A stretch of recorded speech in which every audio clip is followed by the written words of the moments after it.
very important game tonight. Brenzel again makes a nice cut to the outside. You can talk about second and third effort. To the pylon, touchdown, Charlestown. Great catch in front of the goal line. That was a perfect throw. The sophomore quarterback makes a great cut up the field. As Gonzalez with the carry, bounces to the outside, to the back of the end zone. Wow. What a catch by Ryan Wynn.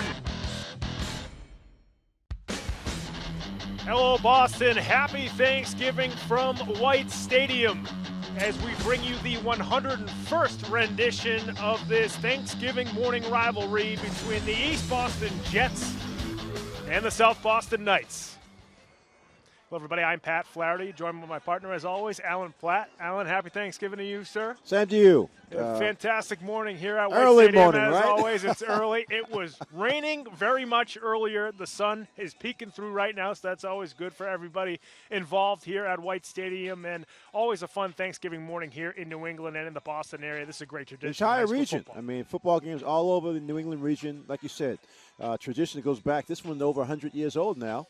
And we even have some older ones in this city. So it's one of those situations where even if a football team, and in this case, both teams sort of having very down years, but right. They can always point toward Thanksgiving morning to sort of revive or just make up for all the losses during the regular season. Yeah, you can sort of put a bow on the season if you either beat Southie or beat Eastie, depending on which team you are. First, we're going to talk about the South Boston Knights. Just one win this season, so certainly a disappointing year again for Coach Jermaine Settywhite, but he's seen some progress in this team. They actually got their first win just a couple of weeks ago against Minuteman, and one of the players that was very important in that game was Amari Forbes. Well, Forbes, veteran play, he played actually, I think, at Charlestown prior to that.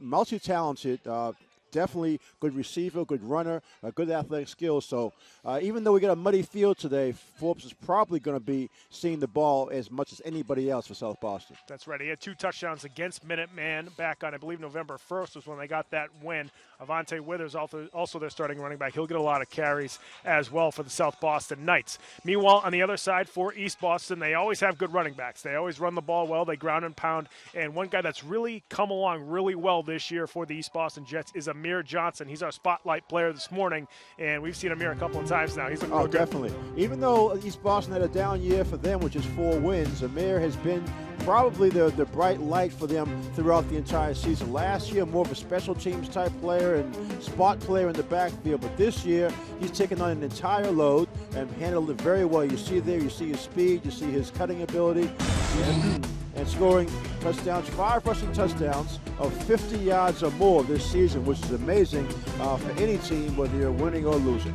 No question. Amir, a big play running back. You mentioned maybe the Southie running backs will be slowed down today. Amir could as well with this type of track here at White Stadium, the natural grass. The White Stadium takes a beating every year. A lot of games, a lot of double headers during the course, especially the early fall.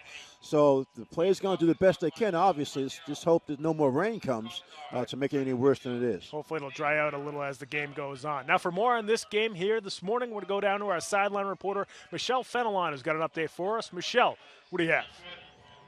Guys, it's Thanksgiving, so you know that means mashed potatoes, sweet potato pie, turkey.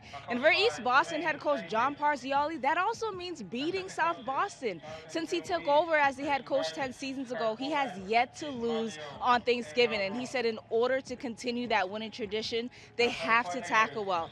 As for South Boston, it's been a rough season. But Coach Jermaine Settywhite said all anyone's going to ask in the offseason is, did you beat East Boston? He wants to be able to say yes. Guys?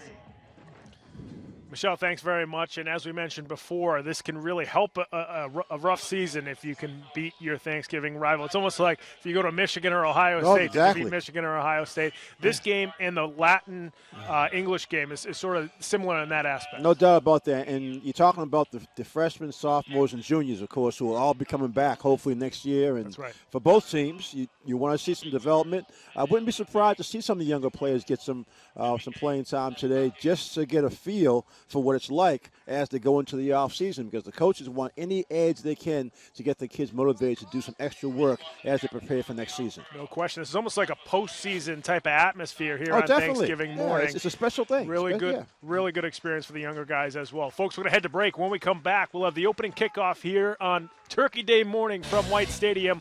We'll be right back with that opening kickoff in the first quarter here on Game of the Week, right after these words. Don't go away.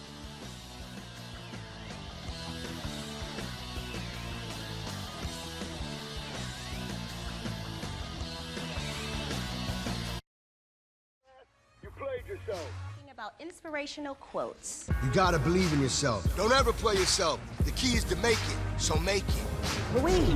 Louise, can you give me an example of an inspirational quote? Don't play yourself. The key is to make it. And who said that? I did. Now that's a major key alert. Learn the real major keys to getting to college at getschool.com.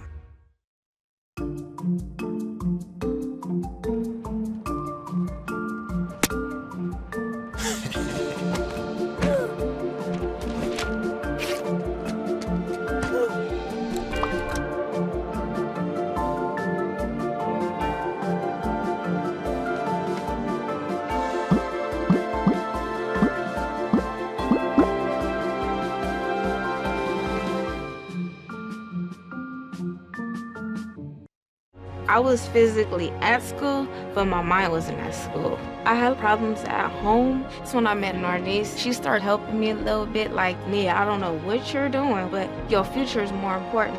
She's my strength. It takes a village to help somebody get their diploma. It changes your whole life. Find free adult education classes near you at finishyourdiploma.org.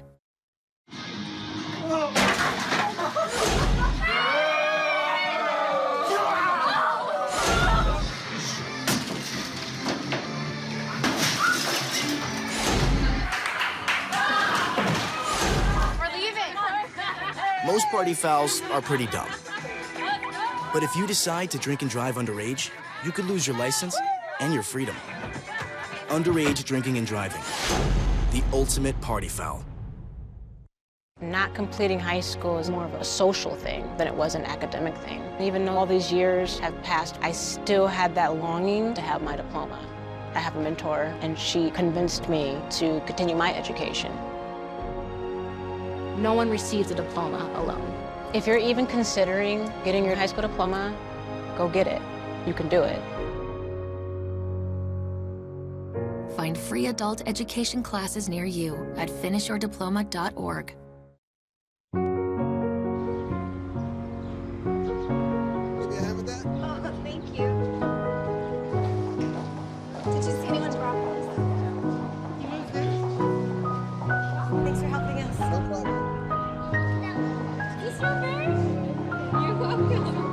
We do anything for kids. Yet 1 in 6 children in the U.S. struggle with hunger.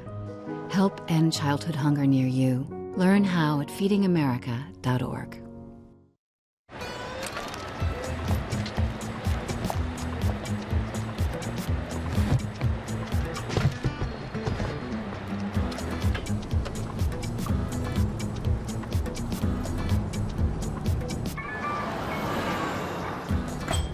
It's a short ride from your neighborhood to your naturehood. To find a neighborhood park or green space near you, visit discovertheforest.org. Welcome back to White Stadium in Jamaica Plain for the 101st Thanksgiving morning matchup between the South Boston Knights and East Boston Jets. The East Boston Jets won the toss. They elected to receive. They are in the all-blue uniforms with the yellow trim. South Boston in the white jerseys with the blue and red trim. Southie about to kick off, and we are set to go here on Thanksgiving Day morning at White Stadium once again. Hey, Pat, you asked for some sun, and automatically sun comes out. We got to stick around you a little more because this is going to help the field. Ball fielded by Ryan Gray at the 17-yard line. Gray cuts it up the seam and is brought down right around the 35-yard line. So that's where East Boston will set up shop for their first possession here on Thanksgiving morning. Yeah, East Boston won the tap. They want the ball right away. They want to try to get on the scoreboard as soon as possible. Starters for Eastie, as O'Neal is the quarterback today. He's been the starter the last couple of weeks for Eastie. Johnson and Fudeau are the starting running backs. Gray, as you just saw, is one of the receivers, and Jose Rubin, the big fella, at tight end. So as we mentioned there in the starting lineup, and now we have a penalty after the whistle. And I didn't quite see what the penalty was there as they move the ball up to the 40-yard line. Yeah, 12 guys in the 12 field. men on the field for South Boston, excuse me. So Michael O'Neal, the sophomore, now in at quarterback for East Boston. On first down from the 40-yard line. They fumble the football on the opening snap as he was trying to hand it off to Fudeau, and Southie recovers at the East Boston 38-yard line. Well, you know, Pat, in the middle of the season, we saw the South Boston team, and they took a beating from English, and a lot of the younger players were very hesitant, very unsure of themselves out there. And it's like you mentioned the emotion in the Thanksgiving game. You ramp it up, 5 or 10 times, and so you see that on the first play from scrimmage, a mishap from East Boston, because they're hyped up trying to get a big play. That's right. There's the lineup for Southie. Martin, Withers, Forbes, Almonte, and Freeman are the starters for the Knights. Their first possession deep in East Boston territory. On first down, we got a flag on the play. It's going to be an early motion on the Knights. Yeah, everybody's a little over-anxious. Tryptophan hasn't kicked in yet. They haven't had the turkey. I was going to say, yeah. They're all hyped up. You might need a little bit up before you start this, because you see, every year we've done this game, Pat, whether they're really good teams or mediocre teams, the first few minutes you see some mishaps, some obvious mental mistakes, all from the emotion. Plus the fact, let's not underestimate the fact you're talking about a 9:30 start, which is which is very unusual. It only happens this one time a season. And even for the 9:30 time, most other teams start at 10 on Thanksgiving morning. True. So this is true. a slightly earlier start time than everybody else. As we mentioned before, Latin and English will be kicking off at 10 o'clock over at Harvard Stadium. Now on first down and 15, the handoff to Forbes, and he has nowhere to go with it. He's bottled up in the backfield. We got a late flag after the whistle. Yeah, Forbes. No gain on the play. No gain on the play, and we have a holding call on the Knights. Yeah, East Boston, normally you decline this because you held the running back for no gain, actually a loss. But East Boston knows the farther they put South Boston back with their unsure offense, it's going to be a lot easier to get the football back.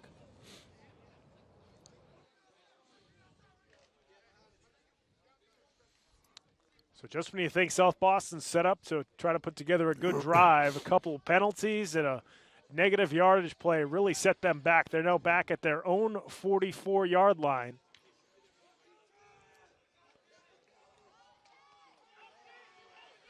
So Martin's a veteran quarterback for South Boston. He has a decent arm. On first down, they give it to Forbes again, and Amari again is bottled up in the backfield. Looks like the Jets are keying on Amari Forbes. No doubt about that. And he's just not getting much help from his offensive line. See, Forbes and the field's not allowing him to make any of those cutting type moves that he's used to doing.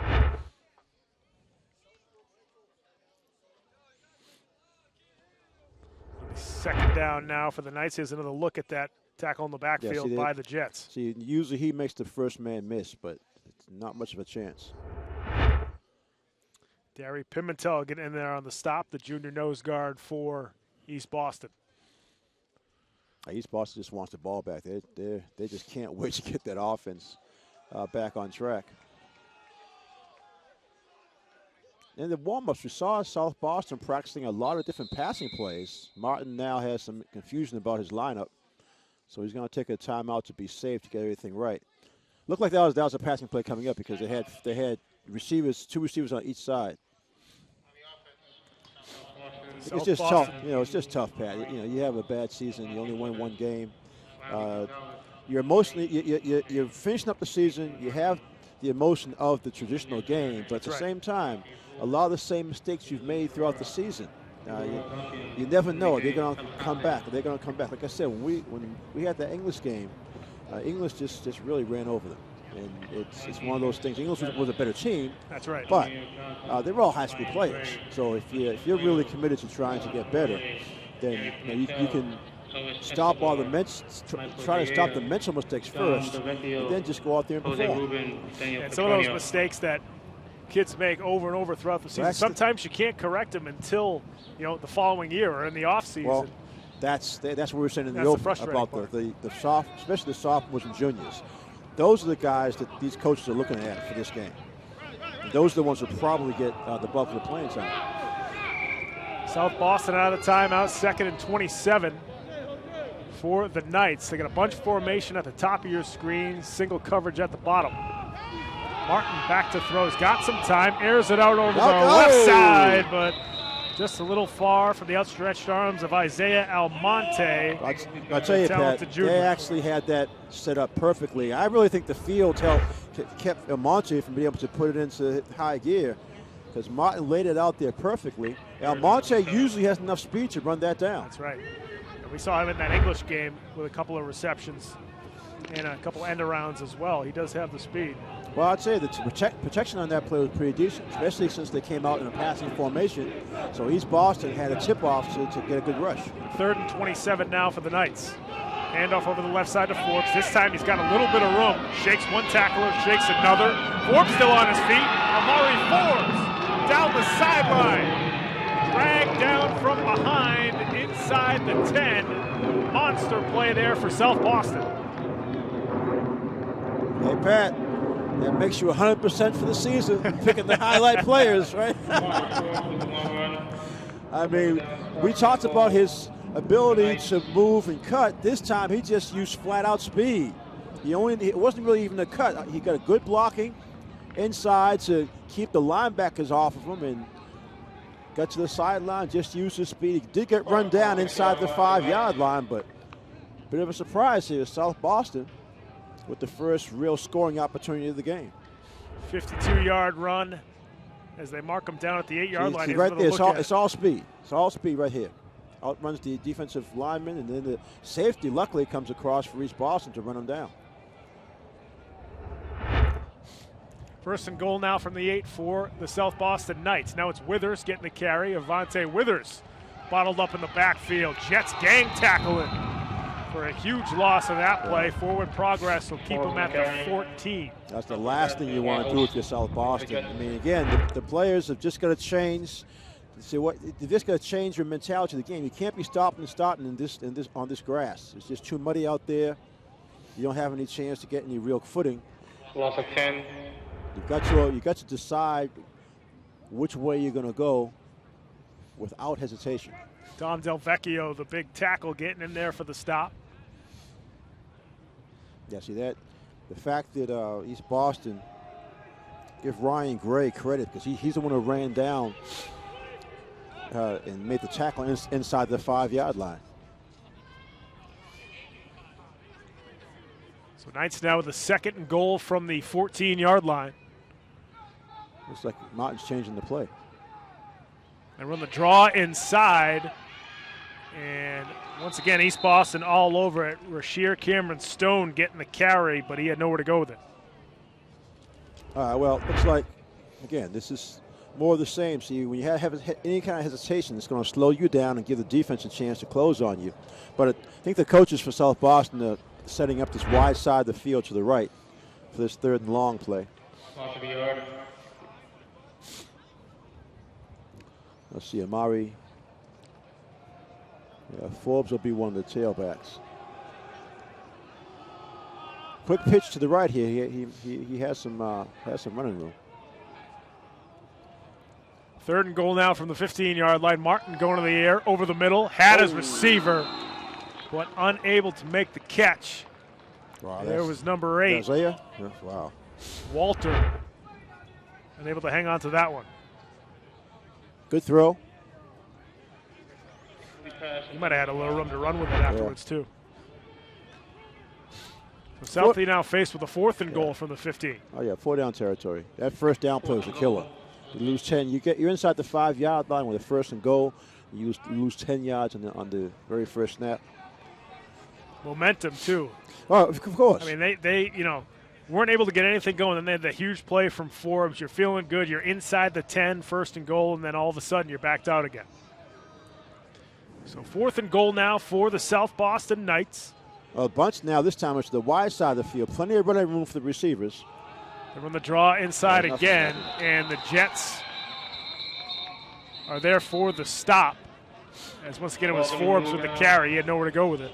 So East Boston will take over on downs at the 17-yard line. Hey, well, like I said, I'll repeat it again. I'll give him all the credit in the world. Ryan Gray, the safety, ran down Forbes to prevent what would have been a touchdown.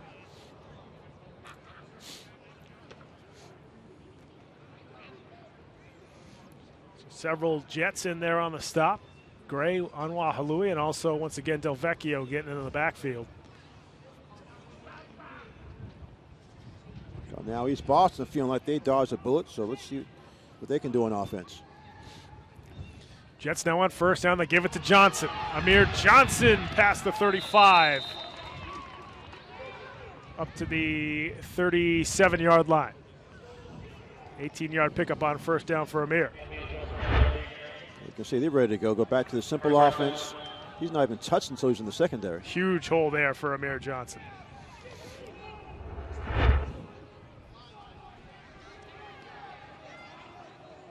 Jets now from the 38 on 1st down. They give it up to the big fullback, and he fumbles the football. O'Neal smartly just jumps on it there at the 36. That could have been disaster again for the Jets. See, Sean Curtis is actually a lineman, but they put him in the backfield sometimes as a lead blocker, like a fullback. But that time he just couldn't. He's going to take his gloves off. He's going to blame his gloves. That's right. But luckily for East Boston, they're able to corral to keep possession. Coach Parziali made it a point to compliment Curtis, as he's done a good job playing fullback a lot more. We saw him earlier later in on the season. He played a couple of plays at fullback. That's right, against Latin Academy in late October. 2nd and 11 now for the Jets. Handoff again is to Johnson. He drops the football but jumps right back on it. I think he fell right on it. Yeah. As he's about a yard away from the 1st down marker. 10-yard pickup there for Amir.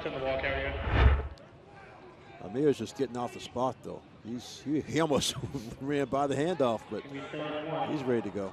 He just got rid of his gloves, too. Everybody on the Jets is getting rid of the gloves. Well, that's okay. You have that one excuse there for the first quarter. Okay, it was the gloves, Coach. Just the gloves. You bought us bad gloves. Clock continues to wind down. We got 35 seconds left to go in the first quarter. That flew by. And it's going to be Henry Antunes now at quarterback, who takes it on the keeper up to the 50-yard line. It's going to be a 1st down for the Jets. Now you have that really weird situation where at the end of the quarter, they don't have to move the ball. It's right at midfield. How often does that happen? I mean, once every few years, right? Well, for some reason they stop the clock, so maybe not. Oh, they reset it because of the 1st down. Okay. So Jets might get this off for the end of the quarter. And the handoff here to Fideau.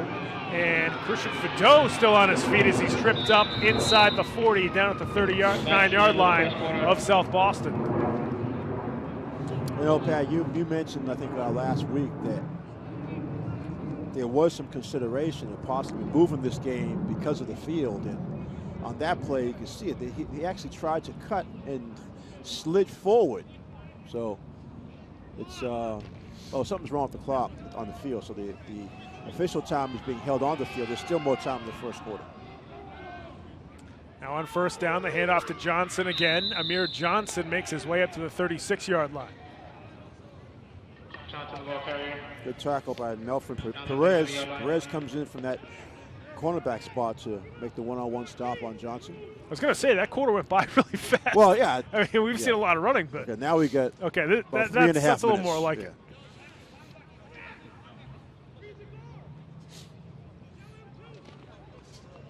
So So short pickup there on first down for Johnson. Second down and 7 now for the Eastie Jets. They go to Amir again.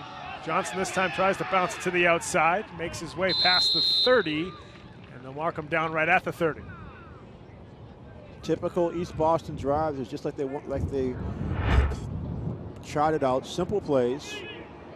They usually use a pitch on this, but simple handoff works for Johnson.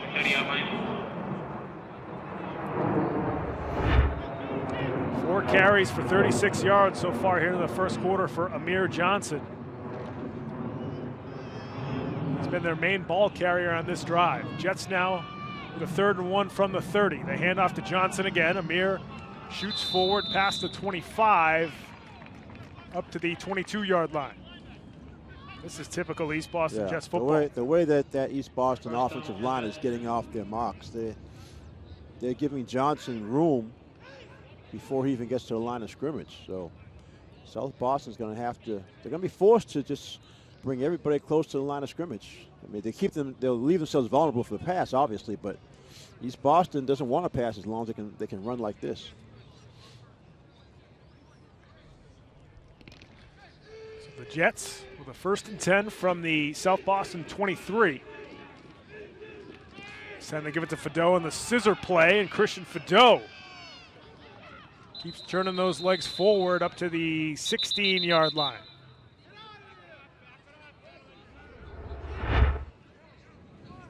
You see, like you said, a little misdirection for Doe, and the main thing, you got to keep both arms on the football, so that takes away your ability to really open up your stride, but you got to keep possession. They already had the fumble on the very first play from scrimmage, so they don't want to repeat that. I think it was the gloves. We haven't seen any more of the football yet. They might be right. Johnson now lined up in the slot here on 2nd down. They give it to the big fella, Sean Curtis, the fullback. Gets it down to about the 10-yard line. Another first down. So that'll be another first down for the Jets. We're staying filling up on our side pretty quickly. East Boston historically has had huge crowds coming over the bridge, or into the tunnel rather, sorry. Underwater. Yeah, there you go. And coming over here to White Stadium. 101 years, right? That's right. This is amazing. The 101st. Unfortunately, last year we weren't able to broadcast the 100th meeting between these two teams. We had about 11-degree weather. That was tough last year. Wow, The handoff to Fadeau again. Christian Fadeau inside the 5. Good drive. Good drive. Wow. And he's going to be marked down at the 4-yard line. Good leg strength from the sophomore. He's only a sophomore. This is what we're talking about. In terms of looking toward next year, your sophomores and juniors, those are the ones I'm sure Coach Paziales is going to find as much playing time for those guys as possible. We've already seen Johnson's he's only a junior. And now Fadeau's a sophomore. This time they give it to big number 45 for the Jets, who gets marked down. That's Juan Oriave, who gets marked down right near the goal line. Another sophomore, yeah. They're going to have all 3 of those backs coming back next year, and now the Jets want to call a timeout here. They've got 3rd and goal. End of the quarter, looks like. That's right, it is the end of the quarter. For the second time, end of the quarter. Yeah. Yes. It's Thanksgiving. Like so much the first time, we're going to do it again. That's the end of the first here at White Stadium on Turkey Day. Folks, going to be right back for the second quarter here on Game of the Week. Jets knocking on the doorstep of the goal line. Green hat, red hat, oops.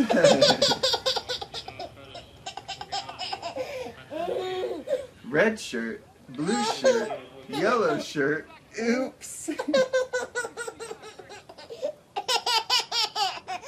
Yellow pants, red pants, green pants, oops.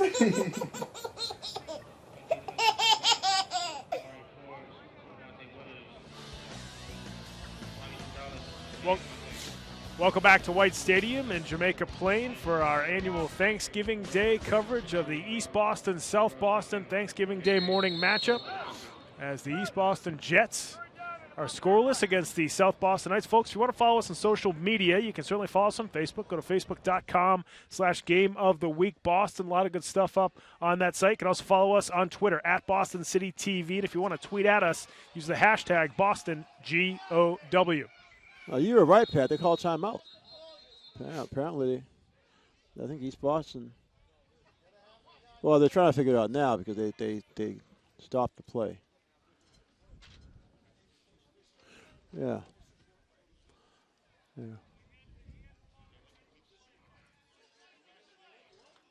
It looked to me before that Coach Parziale called timeout before the end of the quarter. Definitely. So it is still the first quarter. Yeah.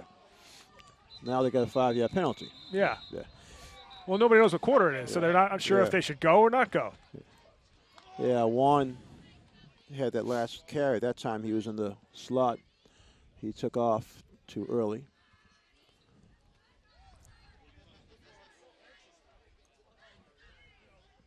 So 5-yard penalty.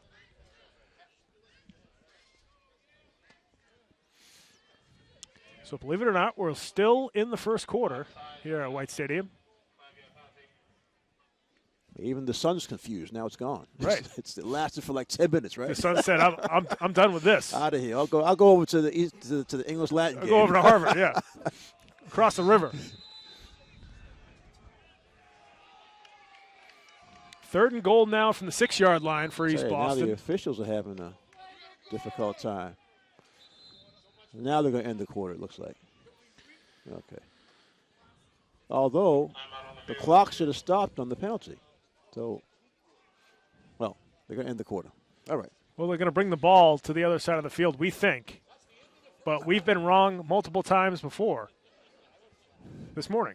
Well, now Coach Parziale is trying to ask, what are you guys doing?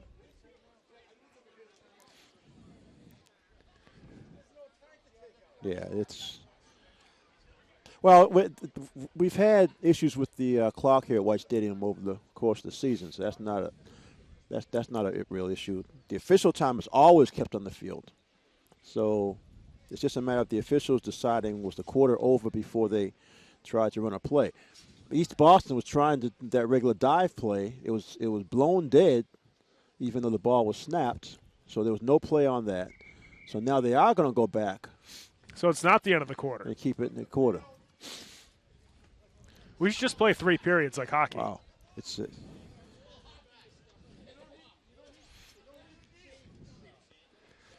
So we are still in the first quarter.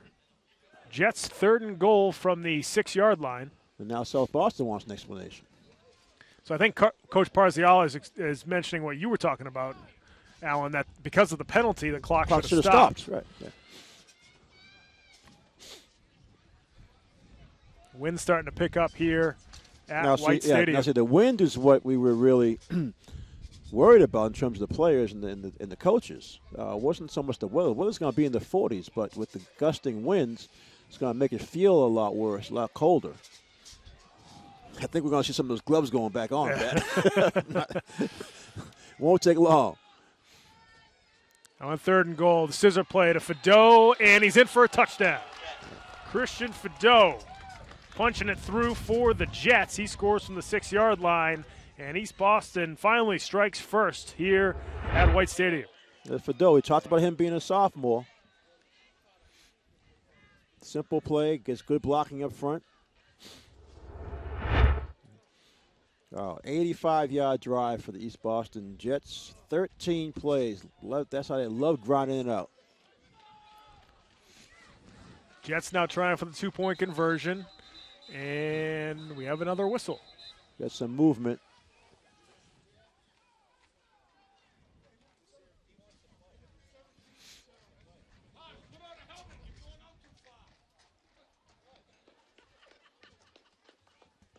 Actually, South Boston called for offside.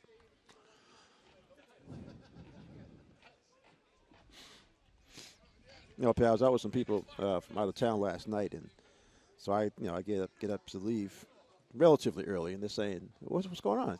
It's the holiday." I said, "Well, I got a 9:30 kickoff tomorrow morning." I said, "You got a what?" He said, if you don't want to hang out with us, I'm fine, but don't give us some crap. Don't lie like to that. us. Yeah. I'm saying I'm not lying to you. Right. It's a tradition up here. If you want to know, tune into right. Boston City TV, 9:30 in the morning. It's a 9:30 kickoff. And then I'm walking out there laughing at me. Now a 2-point conversion, Oreave. No, he didn't get there. Wasn't able to get there, so no 2-point conversion there for the Jets. Yeah, anybody from out of town just doesn't understand the Thanksgiving morning high school football action that happens throughout the region. It's funny because one of the people said, well, so what time do the players have to get up? They have to travel to a stadium, and they've done it for years and years and years, so they're all used to it. It's a big deal. It's a very big deal. Right. For a lot of teams, especially with how the playoffs are laid out now, as teams who have made it to the Super Bowl will be playing next Friday, so a week from tomorrow. This is sort of, even if you did make the playoffs or you got knocked out of the playoffs earlier, this is kind of your Super Bowl. It's the highlight of the end season. The season. Yeah, you can turn it into the highlight of your season with a win. That's right. So I'm not going to call what quarter it is until they line up the ball. Yeah, and then we'll we have. Well, yeah, it looks like South Boston's going to line up to. Yeah, so they haven't changed the quarter position of the ball yet. Now, no time goes off the clock during a 2-point conversion, so it could be after this kickoff that they change the quarter. We just might play the first quarter the entire day. I'm telling you, it might. Well, the clock isn't. Now they have put 120 back on, so that gives us an idea of what's going on. The seems like there's some miscommunication between the field and the clock operator to make these corrections.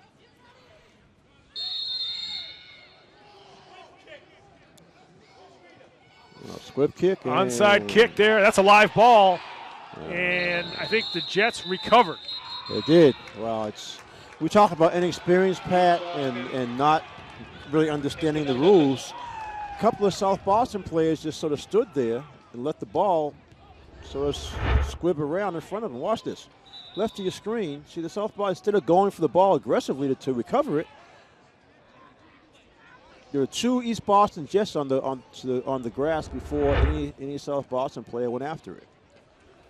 So you saw Southie recover a fumble from the East Boston Jets earlier in the first quarter, and now East Boston recovers a fumble. Let's see if. And now they're going to call. Nope. Now they're going to redo. No, they're going to switch. They're going to switch now. Second quarter. So East Boston does have the ball. They'll be going left to right. Shouldn't they have the ball on the other side of the field? Well, that's what I was. They're going to. They have to. Try and get the clock operator to reset. Well, you know, I mean, it's with all these delays, Pat. I feel bad for the players. I mean, they're standing around. They're soaked. They're muddy. Yeah, and even though they're young, you can get some stiffness, very short period of time. There's just there's just no flow to this at all. Yeah, you can hear the South Boston coaches yelling about that mental lapse of not going after the football. I mean, you want possession. It only has to go 10 yards before it's a free ball, and East Boston executed that perfectly.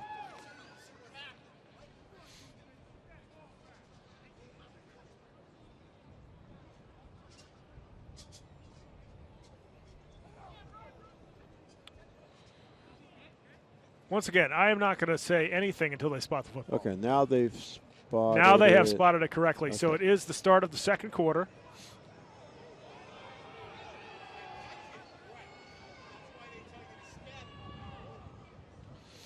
Some confusion on the defensive set for the South Boston. I think they need a timeout.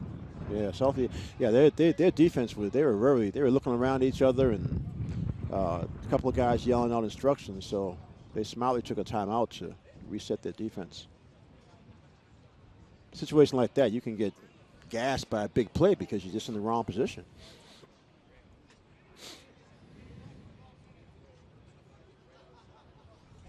Well, going back, the first quarter, you had the huge run by Amari Forbes, 52 yards. Unfortunately for them, he did get run down to keep him out of the end zone, and then they made some mistakes on that drive, couldn't score.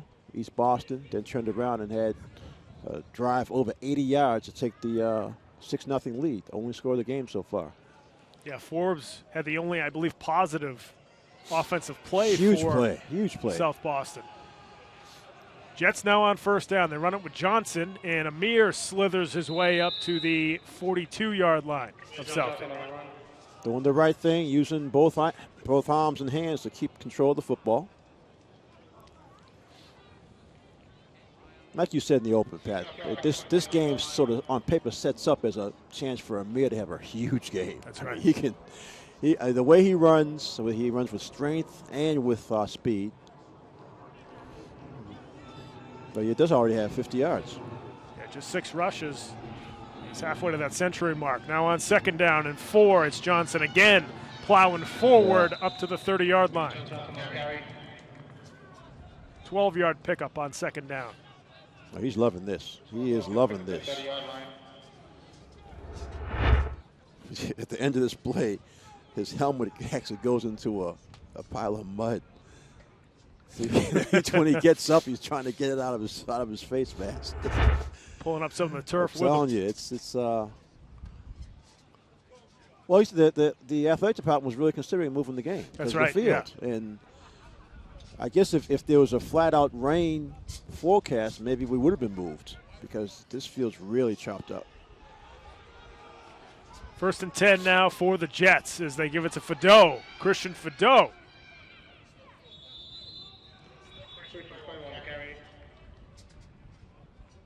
And he's down at the 24-yard line, so 6-yard pickup there on first down.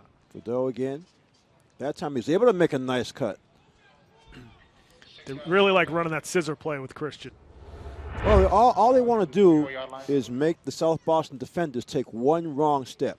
That gives all the advantage to the offensive team in terms of trying to set up a block and also the running backs trying to find some room. And again, you have a lot of inexperienced South Boston players.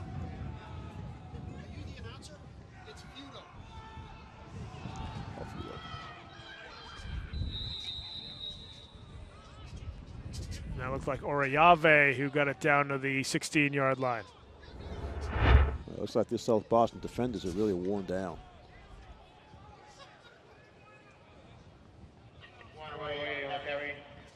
So Oreyave picks up the first down for the Jets. Yeah, it's gang tackling by South Boston, but unfortunately for them, they're all downfield after positive yardage.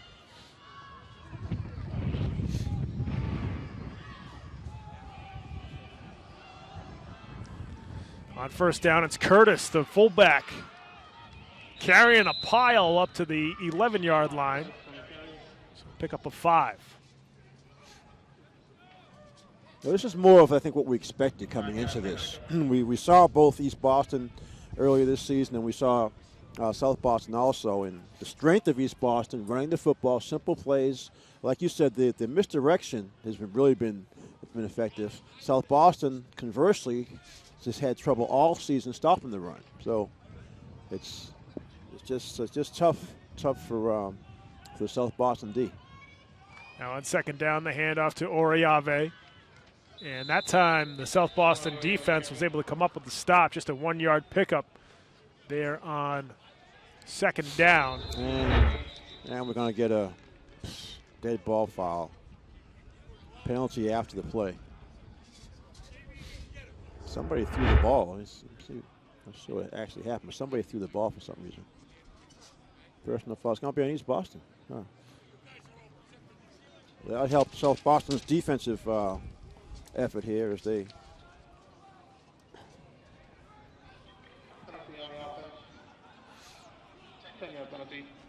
so the Jets are backed up to the 24-yard line after that penalty and defensive stop by the Knights. So third and about 17, it looks like, for East Boston.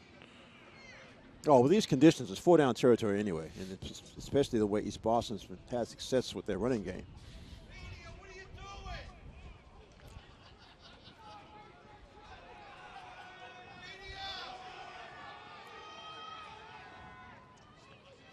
Hand off inside to Johnson. Amir squeaks his way past the 15 up to the 13-yard line. Yeah, everything's positive yards with him. I mean, and give the offensive line a lot of credit, obviously. They're getting off the ball well, right of your screen. Watch how he has opening, doesn't even get touched till after he has 8 yards. Now there's some question as to the yard marker because originally they had 3rd down, then they had 4th down. Coach Parziale saying it should be 4th down, and it should be because after the penalty happened on 3rd down, should be 4th down right now.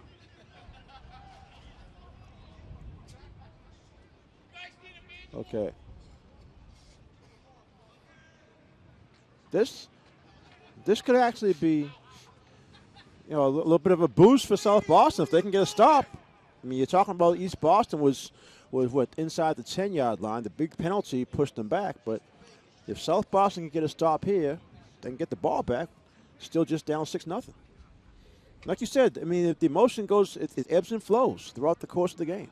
That's right. We saw that huge, letdown after that big run by Forbes earlier in the beginning parts of the first quarter. Could see the reverse here if Southie does come up with a stop.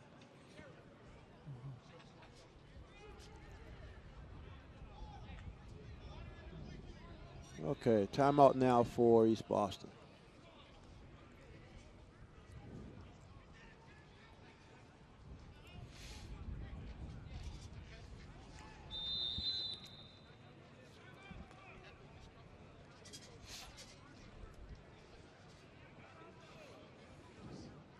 So I think East Boston had only about 1 second left in the play clock, and I think part of that is because there was still some confusion on which down it was. It's finally set up as 4th down. Right. So we'll be 4th and 7 for the Jets when they come out of the timeout here with about 6 minutes left in the second quarter.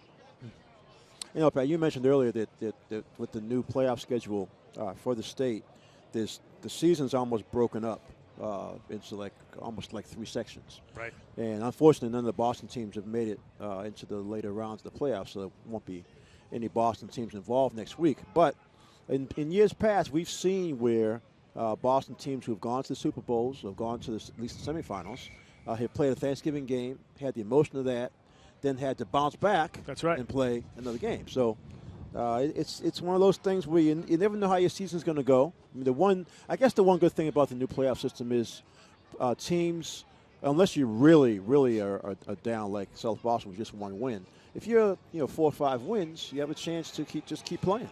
That's right. Boston English today has a chance to end the season with a winning record. They win today. Johnson making a nice cut past the goal line. Touchdown, East Boston. Wow. Well, we just talked about Johnson. Like you said, he made a cut on this tough field, and that's what actually got him into the end zone. Okay, so watch blocking in front, right of your screen. Watch what he does. Just biding his time. Right there. That cut right there allowed that defender to lose his balance and allow Johnson to get that dive into the end zone. And see, that's an emotional killer. South Boston, they actually played a decent defensive series once East Boston got inside the 20, but on a 4th down play, you give it the touchdown.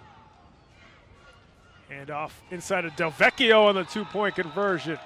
I'm sorry, that's Curtis with the carry on the 2-point conversion.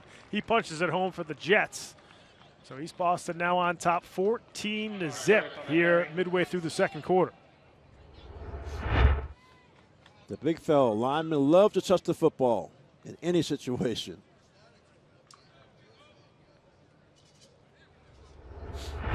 All coming from the recovered onside kick, which East Boston always have done it for years.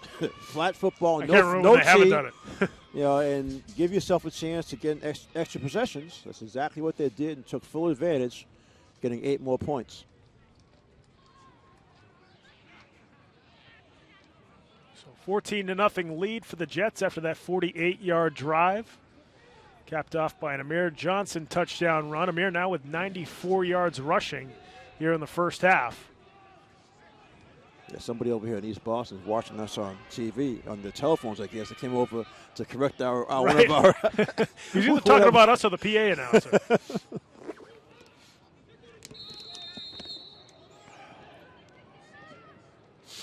Jets once again with that kick, and this time Southie recovers right around the 49-yard line.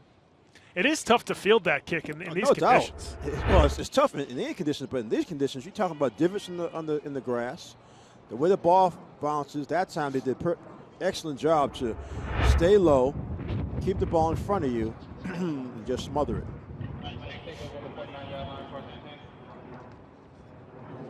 Jets right now with 165 rushing yards here in the first half, which is exactly what they are looking for. We'll see if South Boston can try to string a couple of big plays together. They do have those big play backs that we have talked about.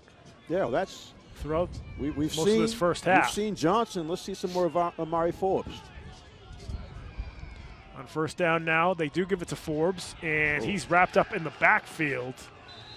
Thought I saw a possible face mask I was thinking it might be either that or the horse collar, but no flag. But like you said, Pat, they are keying on him. Linebacker came across. No, that's good. It's clean tackle. Pimentel. Yeah, Dari Pimentel with his 4th tackle here in the first half for the East Boston Jets. That's a 5-yard loss on the play. Yeah, I mean, they've got to figure out a way to get Forbes some open open field.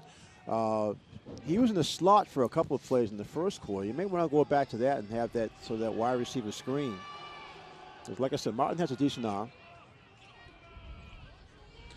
2nd and 15 now for the Knights. It's Nathan Martin going to take it himself. He slips right around the line of scrimmage, and they mark him down at the 44-yard line, so no gain. A quarterback draw. They go into a passing formation, and then there's a design play. He definitely is a running back, but he had the same problem. We've seen most of the runners except for Johnson having trouble slipping.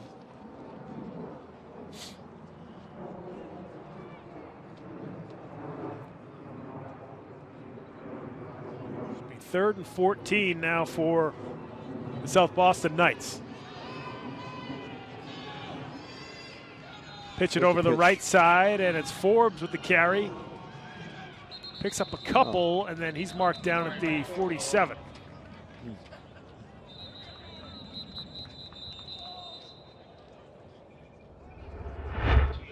What makes this is try to pitch to get him quickly out to the sideline.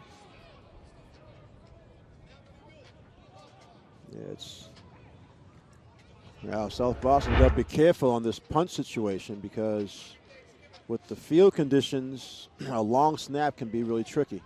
That was Escobar who came up with a stop for the East Boston Jets. 4th and 13? So.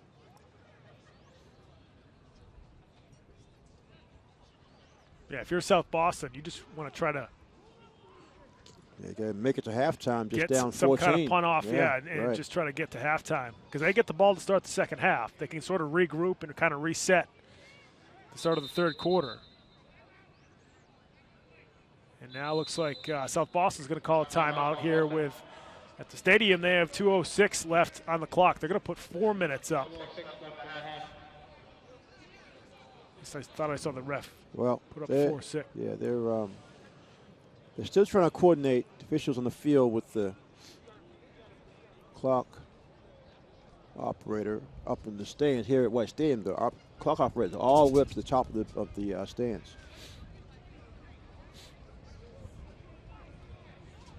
I know over the years that there have been discussions about the cost involved in turning this field into artificial turf. That's right. It is a multi-use field. It's soccer, I think field hockey also, and obviously all the football.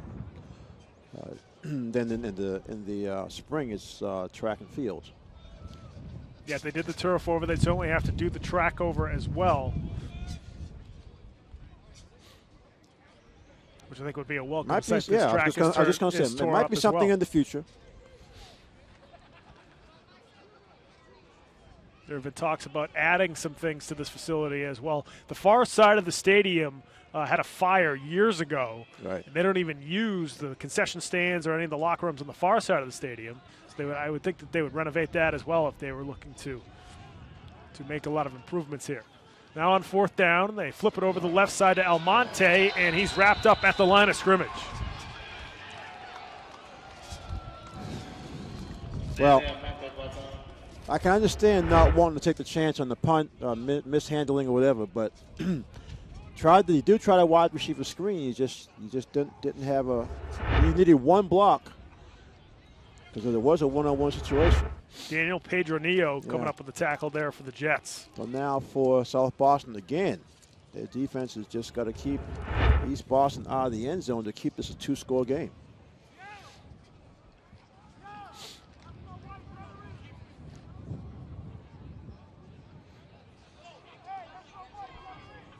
On 1st down, fumble the football for the Jets. Did Southie recover? Somebody. Well, yeah, South Boston got got it back. Yeah, I tell you, that was a good effort because initially 2 East Boston Jets went down to get it, but the South Boston player sort of scooped it. Like watch the ready screen. You'll see. He scooped it and grabbed it away. So, hey, got about a minute. We'll see if Martin warmed that arm up. Morrell once again coming up with the fumble recovery. He's the one who recovered the fumble back in the first quarter. They have 58 seconds left in the clock here at the stadium. I don't believe that's right, so I think they have a lot more time. I don't think I would even. We're still not sure if it's the second quarter. You're hopeful, right? So let's see now. That the wide receiver screen is not a bad idea. You just got to execute it better.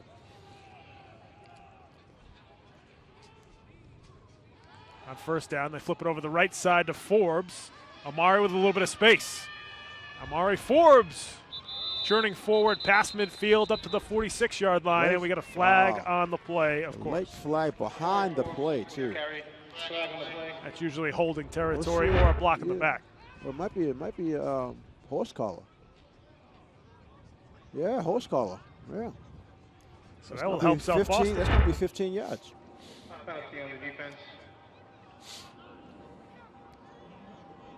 First, well, yeah, the clock's still running. It should be stopped for the 1st down and the penalty. So is it going to look at it? We'll see if we we'll catch the horse collar there, and there it is. Oh yeah, definitely.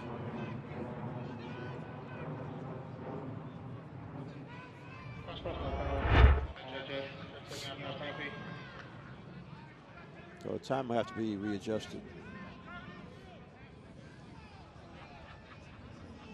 You got to hope that the officials are telling the coaches on the sideline that's what the time is. South Boston got a real chance here. Yeah, at the 36-yard line, Martin is going through the air, over the middle. He's got a receiver. Walter dragged down right around the 21-yard line. South Boston should have at least one timeout left.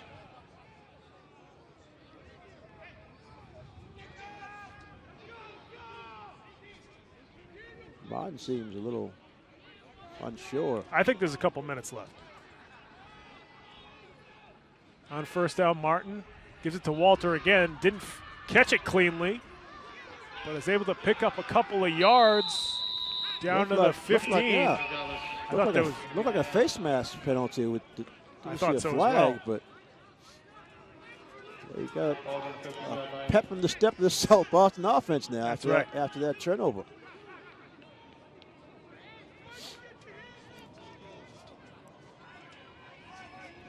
Martin out of the shotgun, over the middle. Ball is deflected. Wow. Ball falls incomplete. He had a man in the end zone. I was just going to say, his receiver just broke free as he was trying to get it in the air. Let's see what happens. Does his arm get hit or is it?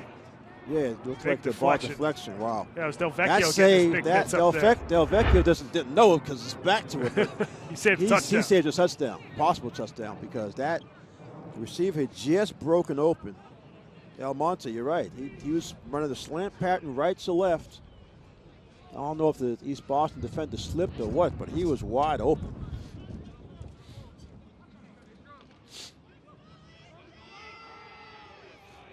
So Allen Yu is going to be the wide receiver on the right. 3 on the right side. East Boston's a little, they're a little confused on their defensive set. 3rd and 4 now for the Knights. They hand it off to Forbes up the middle. Amari Forbes with a cut to the end zone. Touchdown, Southie. Wow. That helps to make up for. We got a penalty. Late flag. Well, that's a dead personal ball. foul after the touchdown. But the touchdown score. Look at Forbes. Good job by Forbes. Good job by Forbes. He's able to scooch the end zone. You're not running me down on this one. But you talk about a turnaround, Pat. East Boston had the ball in South Boston territory with a chance. And they've had some chunk plays, so they had a chance to possibly go up 3 touchdowns. Fumble recovered by South Boston. Then some passing by Martin. Gets them all the way down, and then, of course, Forbes finishes it off. So now we got a 14-6 game. We got a delay-up game penalty. Somebody threw the ball. I'm not sure. Yeah, it was South Boston. Yeah. So they threw the ball. That's going to be a delay game penalty, which will just make this 2-point conversion that much longer. But they're right back in the game. You're talking about a 1-score game. Either way.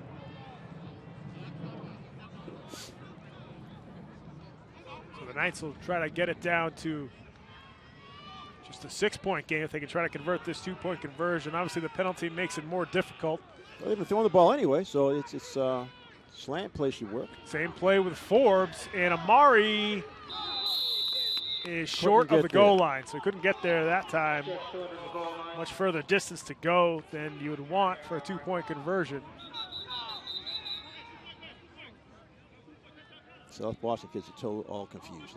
They were lining up for another play. they were confused with the fact they didn't realize that was a 2-point conversion. I mean, you get a little overly excited.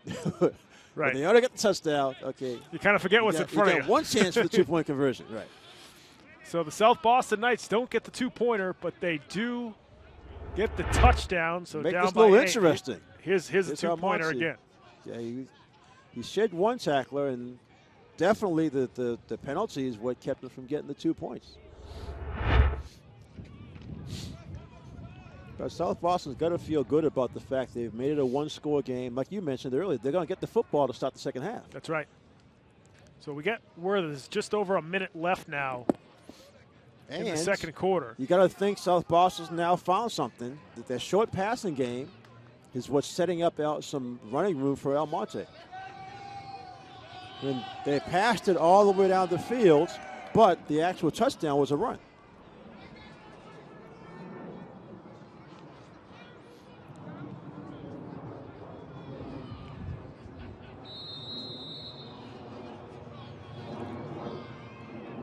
Rafi Vo kicking it off for Southie as Amir Johnson just pounces on it at the 39 for East Boston. Safe play. Don't try to do too much and have another mistake come up. Right, with all the turnovers here in the first half, I got to think Eastie will probably kneel on it, depending on exactly how much time's left. Unless there's over a minute, then they might try to bust out a couple runs. And also it depends on the frustration level of Coach. Of Coach Marciali. Like, a simple fumble midfield, and we allow South Boston to drive down and score, make it a one-score game. Meanwhile, on the other side, pep in the step of the South Boston Knights as they're in the game, 14-6. Oh, and that's going to be a penalty. Okay, Christian Fuedo with some early movement there for Eastie.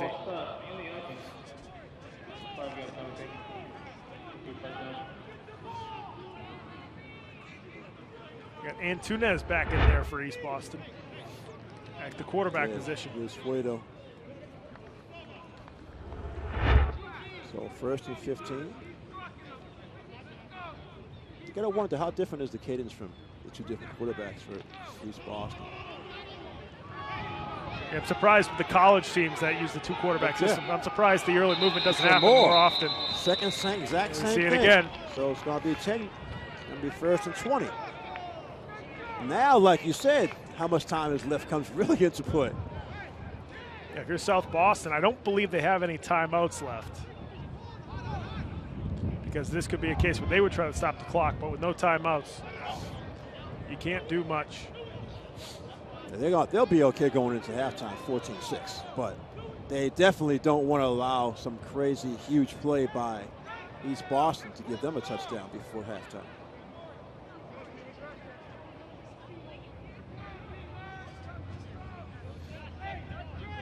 Boy, I tell you, the body language of the South Boston team has changed 3 or 4 times here in the first half. Up, down, up, down. Right now it's up. On first down, Southie. That's what I'm talking about. Making a stop at the line of scrimmage. That's one of the few times the entire game they've made a stop at the line of scrimmage. This shows, you talk about, because a lot of these kids are playing both ways.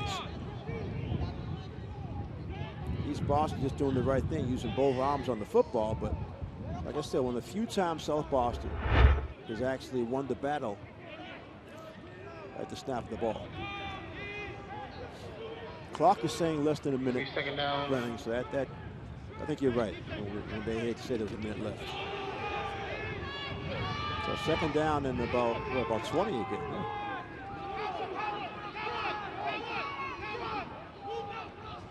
Jets with the handoff. No, they don't get the handoff. Antunes fumbles again, and Southie recovers at the 27-yard line. Now the clock should be stopping on the change of possession. Wow. This is crazy. But South Boston's got to keep their heads because they already hurt themselves with the penalty on the 2-point conversion for delay of game. Basically, he was celebrating and they threw the ball. But right now, if it is 35 seconds, there's plenty of time for Martin to have a couple of heaves at the end zone. Right. They can even run a couple of plays towards the sideline, a little closer. A first down will stop the clock until they set the yard markers. Just not understanding this confusion by South Boston. Right. They didn't have enough plays. With that U coming back at the wide receiver. That is crazy. 2 fumbles in the last 2 East Boston possessions. Knights with the bunch formation at the top of your screen. Martin back to throw over the right side, and the ball falls incomplete. He looked like he was throwing a corner pattern to Almonte. That was good defense that time. As Ryan Gray prevented Almonte from making that final cut. Because you're right, Patty Westbrook going to be going out to the corner. You got a bunch of big. I doubt if the Knights have been this excited all season. No. Other than the that win against Minutemen. Minutemen, right? Okay, they had that one win, but other than that, in terms of their city games, sure. Yeah, they've taken their lumps this season.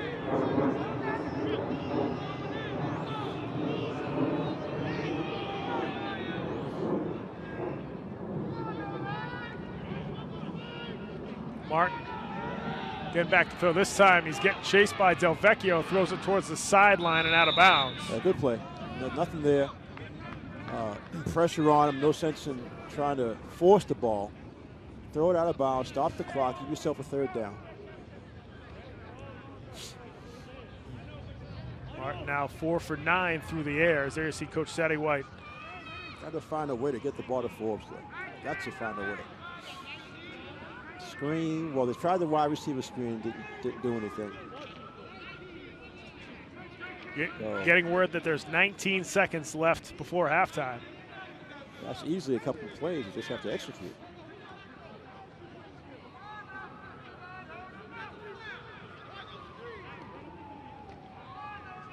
So 3rd and 10 now for South Boston from the East Boston 27-yard line.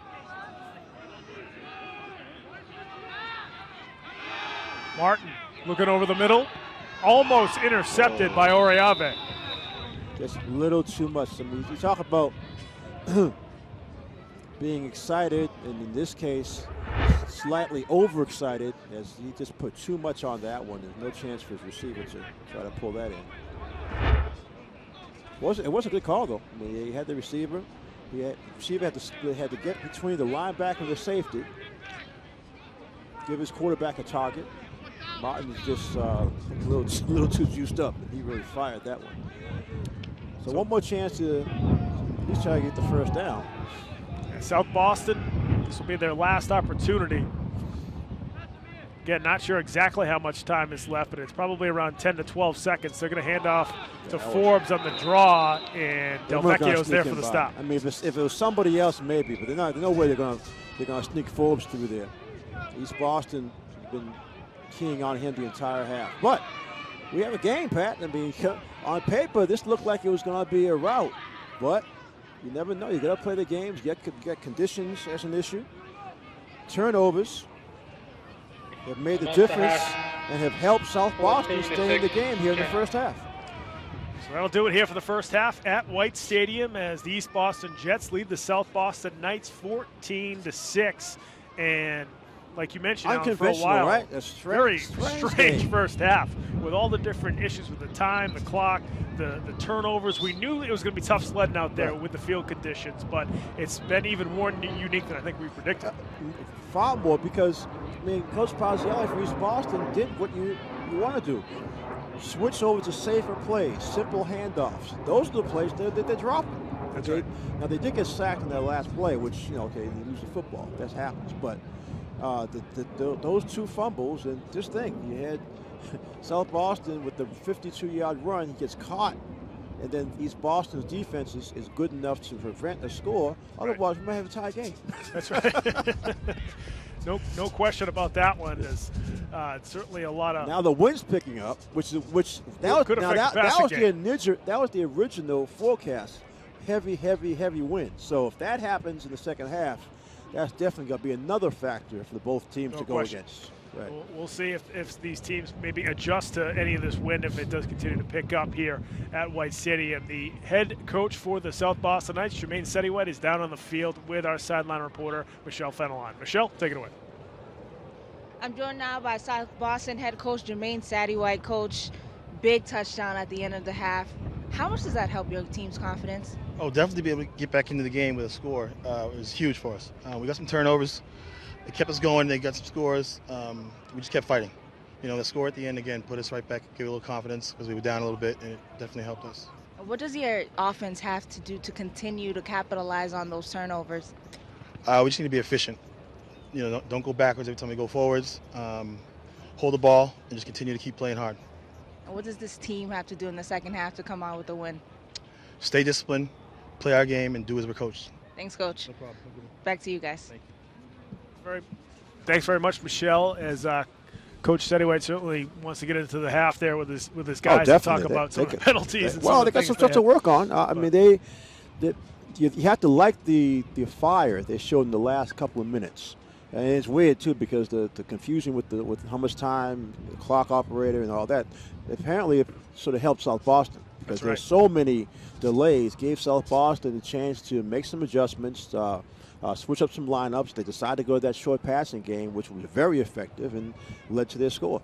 No question. We'll see if Southie can continue this momentum as they are going to be receiving the football to start the third quarter. But for now, folks, we're at the last broadcast of our 2019 high school football season, and we're going to show you our 2019 touchdown montage from all of our Game of the Week broadcasts here in 2019. So we'll take a look at that right now.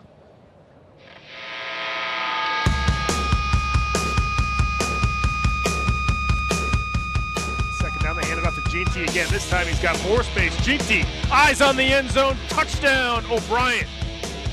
Hand off to Brenzel here at the goal line, and he is in for a touchdown. Brooks back to throw. Comes the screen off to GT over the left side. GT with some room, bounces to the outside, touchdown. Curlin's GT, his second touchdown of the first half. First and goal now for the Tigers. A hand off to GT, and he tiptoes in for his third touchdown of the first half. Thompson back to throw, looking over the left side. He's got his receiver over the middle. Harrison for a touchdown. I thought he threw it behind him, but that was an excellent catch. Hand off to GT over the left side, and GT finds some daylight. GT down the sideline. His fourth touchdown of the night for Curlin GT. Hand off to Merrick. Close to the end zone. Did he get in? No signal yet. Yes, he did. Robert Merrick punches it through for Latin Academy. The goal from the 3-yard line. Found a shotgun. Hands off to Brenzel. Fights forward. Did he get in? Yes, he did. Yuli Brenzel punching it through the Latin Wolfpack. Gillard is going to tuck it in and run again. Gillard to the outside, walks in for a touchdown. Gillard lofting one up top, and it's caught for a touchdown. Beautiful pass and catch. Trying to run the reverse for Smith, who drops the football, then picks it right back up. Smith to the edge.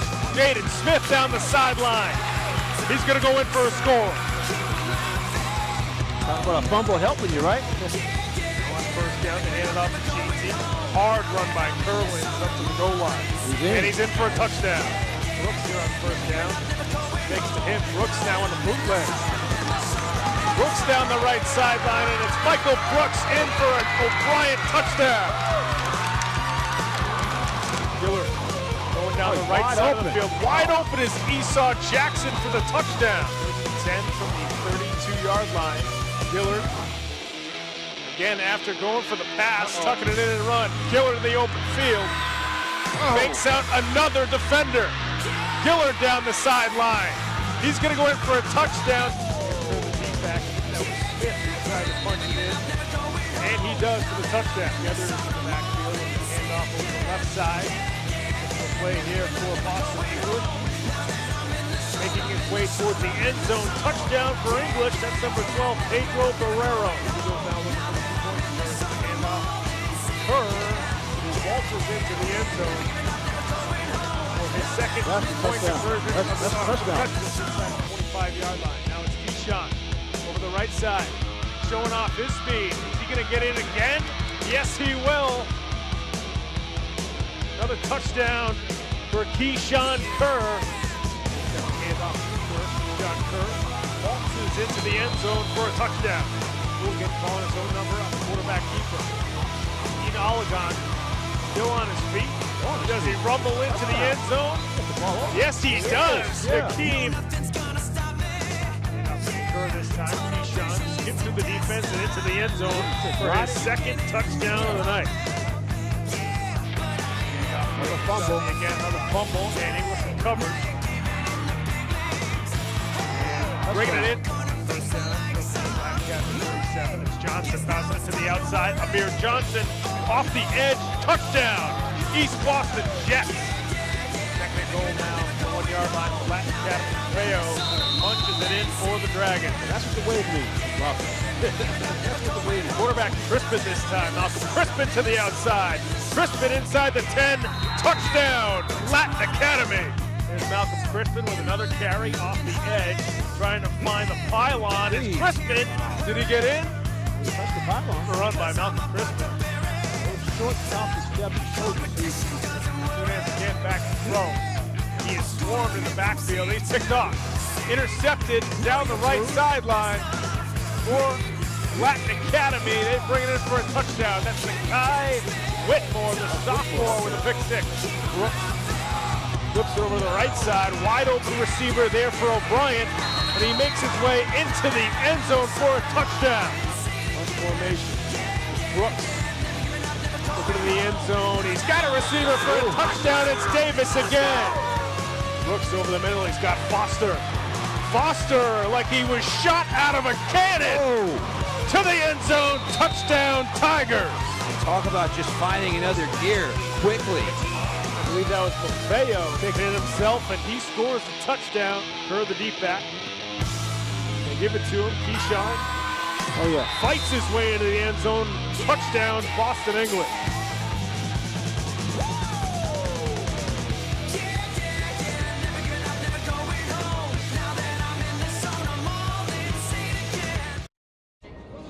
So there you have it, all the touchdowns from the 2019 Game of the Week high school football season. A lot of great plays that we saw throughout the year. And both sides of the ball, too, season. offense and defense. So, it's, it takes you back through the months. It just shows you how fast that flew by, right? That's right. Because a couple of those touchdowns from earlier in the season felt like they were like last week. That's right. That's right. And certainly the weather was a lot warmer, so it was a little more comfortable doing those games. But certainly a lot of fun throughout this 2019 season. We're going to take a look at halftime stats now here from White Stadium. And first up, it's going to be the South Boston Knights. Yeah, South Boston, most of this was all done in that last drive, that touchdown drive, as Almonte has 51 yards, most of that on that huge run he had when he almost had a touchdown. Forbes does have the touchdown. He has 6 carries, 12 yards. Receiving, Walter, a couple of catches for 27 yards, and Forbes had one for 10 yards. So Martin only threw the ball 10 times, 4 completions, but I think we're going to see him throw the ball a lot more this second half. Let's take a look at the East Boston stats. East Boston, everything's on the ground. No completions at all, but Johnson, Amir, huge game for the junior. Has a touchdown, 84 yards here in the first half on 10 carries. Fuedo, an additional 35 yards on 5 carries and a touchdown. So East Boston doing what they want to do, staying on the ground exclusively. Meanwhile, South Boston is going to mix it up and try to keep that East Boston defense off balance. Take a look at the first half highlights of Amir Johnson, who's got almost 100 rushing yards. Yeah, he had a huge first half. And again, this is straight ahead running. Amir, the junior, still has another year to look forward to next season. I like the way he's able to cut, maneuver, and just finish off every run with a strong lean. You know, he actually taking advantage of the fact that the offense has been simplified, nothing really fancy. Everything he's doing is just straight ahead. More of the same for them in the second half. Obviously, the East Boston team overall wants to stop with the turnovers, but there's one of the touchdown for Amir Johnson again, finishing off a good run against a defensive back. So Johnson, very impressive first half there for the Jets with 94 yards on the ground and the touchdown. Meanwhile, South Boston getting it done a little more through the air. We'll see which team is more effective here in the second half as Southie will receive to start the third quarter. Folks, we're going to head to break. When we come back, we will have the start of that third quarter here at White Stadium on Thanksgiving morning here on Game of the Week. Folks, make sure you stick around.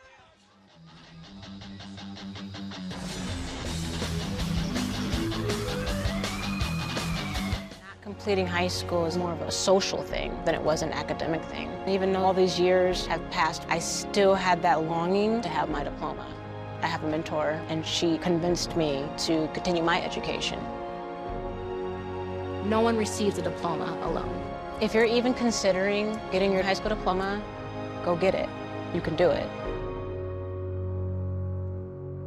Find free adult education classes near you at finishyourdiploma.org.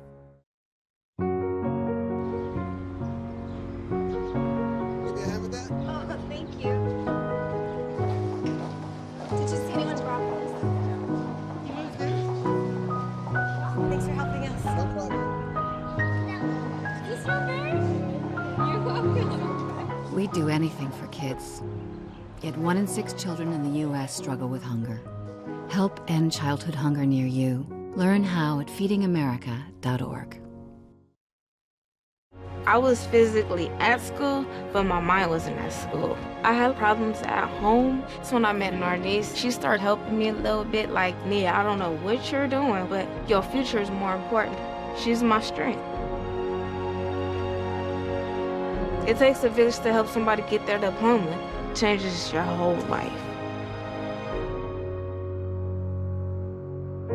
Find free adult education classes near you at finishyourdiploma.org.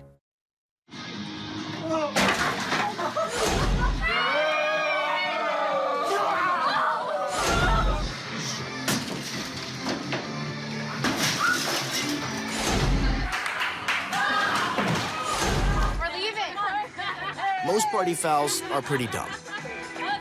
But if you decide to drink and drive underage, you could lose your license and your freedom. Underage drinking and driving. The ultimate party foul. Open up your books to page 360. Did you just look at your phone while you was in class?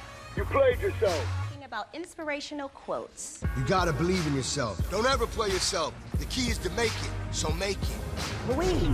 Louise, can you give me an example of an inspirational quote? Don't play yourself. The key is to make it. And who said that? I did.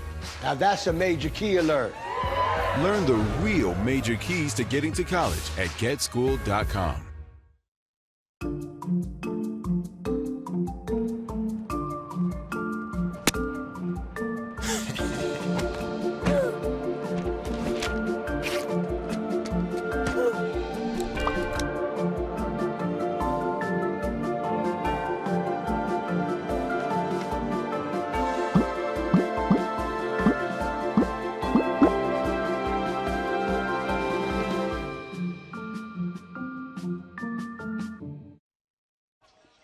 Welcome back to White Stadium here in Jamaica Plain for our Thanksgiving morning coverage of the East Boston South Boston 101st Turkey Day morning matchup. Before we get going here for the third quarter, our sideline reporter Michelle Fenelon has an update for us. Michelle, what do you have? I caught up with East Boston head coach John Parziali at halftime, and he said the one word he would have used to describe that first half is sloppy. He said we got sloppy with the ball, and South Boston is a good team, but we need to hold on to the ball. Also, guys, he told all his players to take off their gloves in hopes of having a better grip of the ball. Back to you guys. Michelle, thanks very much. And as she talks about the gloves there, the rain's starting to come back here at White Stadium. Sort of a swirling rain and wind. Yeah, this is a weird combination. JP. It's not supposed to last the entire morning. It's here now. But it's certainly here now and in full force. This is about as bad as it's been. Do something with our monitor here. Wow. This almost came from nowhere.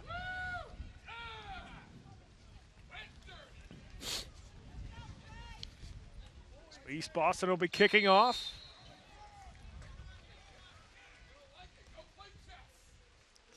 And Southie fields it right around the 40-yard line. That's Walter as he gets dropped right at the 40, so no return there for the Knights as they will take over at their own 40-yard line.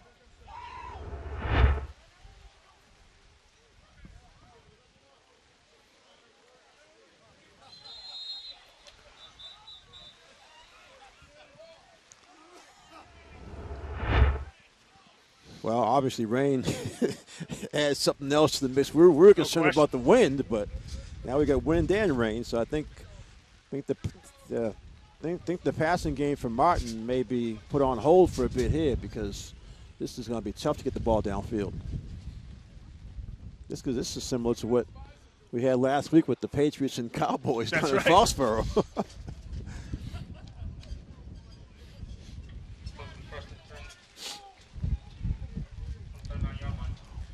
See what South Boston can do here. Like you mentioned, Al, they're going to have to go on the ground. Yeah, this is.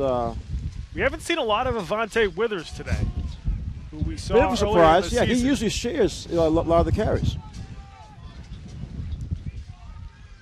That's Forbes again, offset in the backfield, man in motion for the Knights. The handoff to Forbes up the middle, slips a tackle. Amari. He's running hard. Yeah, makes his way up to the 48-yard line, so a good 9-yard run there on first down for Amari Forbes.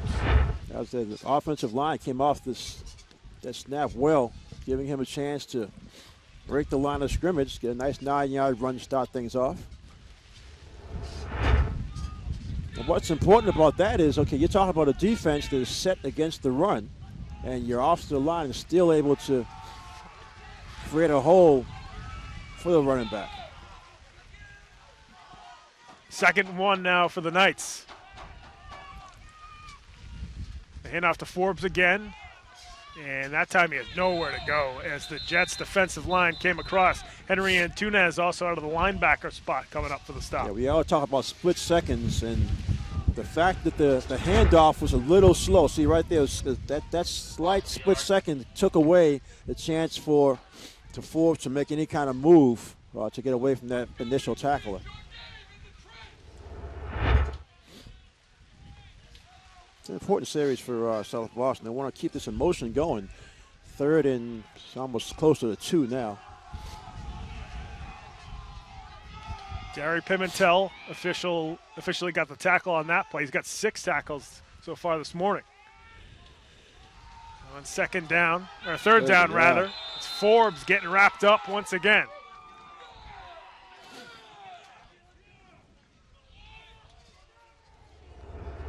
Escobar coming across that time for the Jets. All right, do you want to punt into this rain and wind because the wind's against you at this point? Or do you want to just take a chance to try to get this 4th down? I mean, if you miss it, you're giving up great field position, but at the same time, we've seen so many mishaps because of the weather.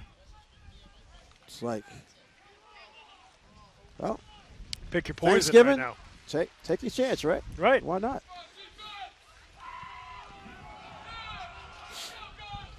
Big 4th down play here for both squads. Southie trying to pick up the first Get a drive going here to start the third quarter. Jets trying to get the ball back. 4th and 2. Yeah, Martin might keep this. Martin out of the shotgun. They hand it off to Forbes, and Amari fights forward. He's going to be short, I believe. He might be short, but he's close. It's really close, though. Less than a yard. Oh, they're gonna say he's short. Yeah. Wow. Oh, Forbes. He almost slipped out of that tackle.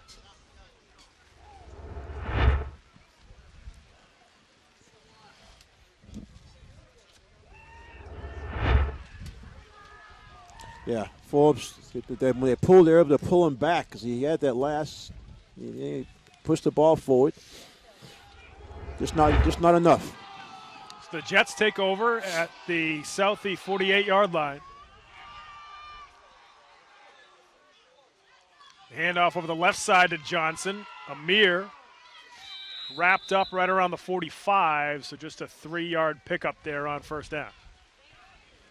Good job again by Louis Pimentel to make that tackle. Number 2 coming up from the safety spot. You'll see him get into the picture right there.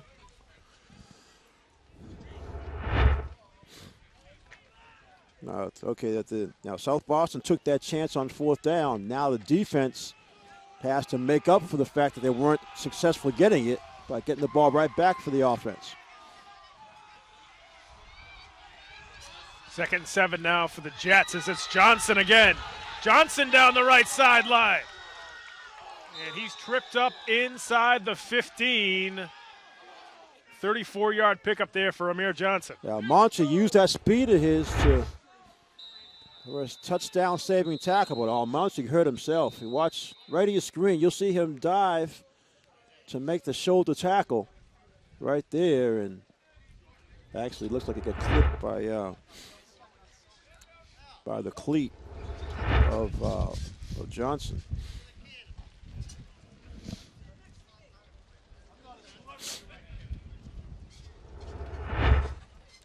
Monte still down on the ground. Looks like he might have been holding his shoulder.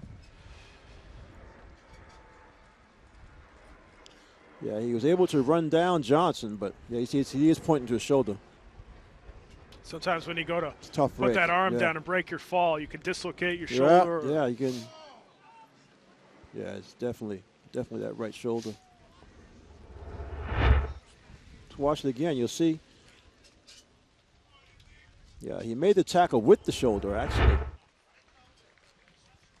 Good to see him get up and sort of walk it off. They're not holding his shoulder, well, so sometimes it's a stinger. I mean, what it means is it's a hit your nerve impact, and then that makes you feel like you can't move it. But he's trying to put some motion into it.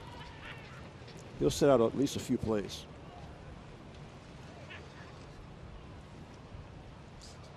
He's important. He's definitely important for that South Boston offense. But you can see there, he had a touchdown-saving tackle on defense.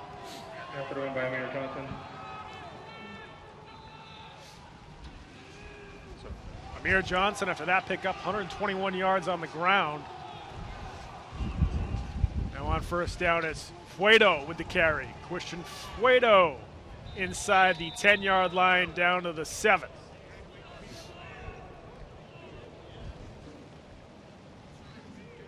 Well, the last time East Boston was this close in the second quarter, they had a penalty, which was a killer, that helped the South Boston defense stop them. Second down and 4 now for Eastie. Handoff over the right side to Johnson again, and he's just short of the goal line.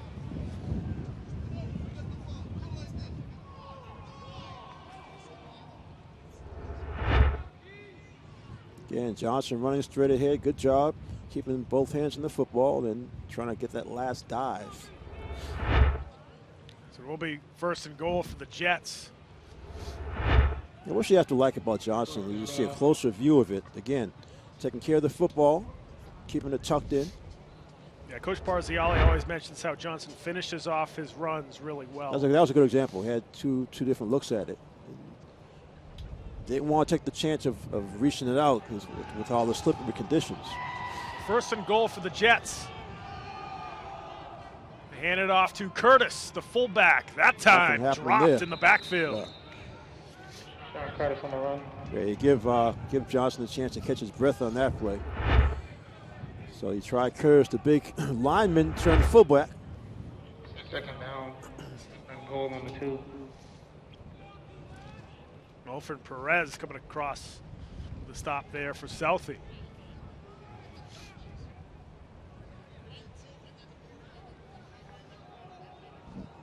Keep it simple. Expect to go right back to Johnson. Second and goal now for the Jets. It's Johnson, right side, touchdown, Eastie. Amir Johnson with his second touchdown of the morning to go along with his 123 yards or so. Wow, 132 yards.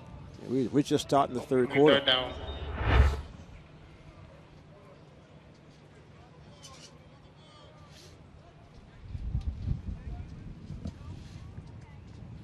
Well, East Boston did what they had to do. They got the defensive stop. When South Boston took the chance on 4th down. And the handoff to Johnson there on the 2-point conversion. Nowhere to go with it. We have an offside penalty on South Boston, though. That's going to give East Boston another chance.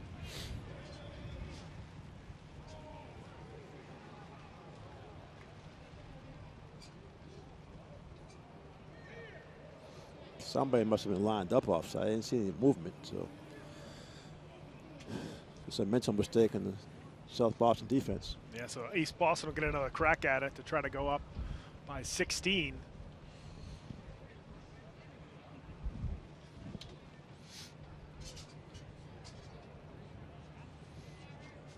The Jets with a 6-play, 49-yard touchdown drive that was capped off by a 1-yard touchdown run from Amir Johnson. Will now, the Jets trying to go for the 2-point conversion. They try to go with the sneak, but Michael O'Neal is stopped at the line of scrimmage.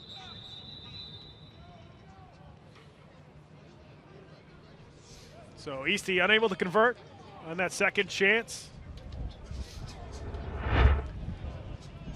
But See nonetheless, O'Neal, the no Jets. moving at all. You see.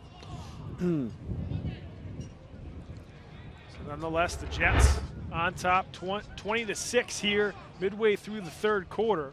Yeah, back to a 2-score game now. Yeah, now yeah, you go back to South Boston. You go back. It's a 50-50, close to midfield. Just couldn't make the 4th down play, and that's the result. East Boston comes down and grinds into another touchdown. As they transition to special teams, folks, our sideline reporter Michelle Fenelon's got an update for us down on the field. Michelle, what do you have? Quick injury update for you guys. South Boston defensive back Isaiah Almonte went down with a right shoulder injury. He is icing on the sideline, but he is good to go back into the game. Back to you guys. Michelle, thanks very much. So Almonte looks like he's going to stick it out. Get back in there. It's the last game of the year. I was going to say, yeah. Don't hold anything back. And Michelle's, hey, she's getting her exercise and running from sideline to sideline. But it's good. It's good to hear that Almonte be back, though. He's right. Key for their passing attack, which at this point they're going to definitely need. Well, good to see that the rain slowed down. Actually, looks like it stopped. That'll help. The Jets once again will be kicking off. That went off an up back for Southie, but a good job just pouncing on it at the 44. That was Melvin Perez again with a good recovery for Southby. So, again, they'll have good field position at their own 44-yard line to start off this drive. We'll see. I think, I really think Martin's going to put the ball in the air. I mean, especially now that the rain is slowed down. You have an opportunity to look downfield. That touchdown drive was impressive the way they mixed up the run and the pass. They did a really good job. It seemed like when they picked up the tempo a little bit too. You know, they almost went to that no-huddle type of offense where they were able to pick up some chunks of yardage down the field. So the Knights take over at their own 45-yard line.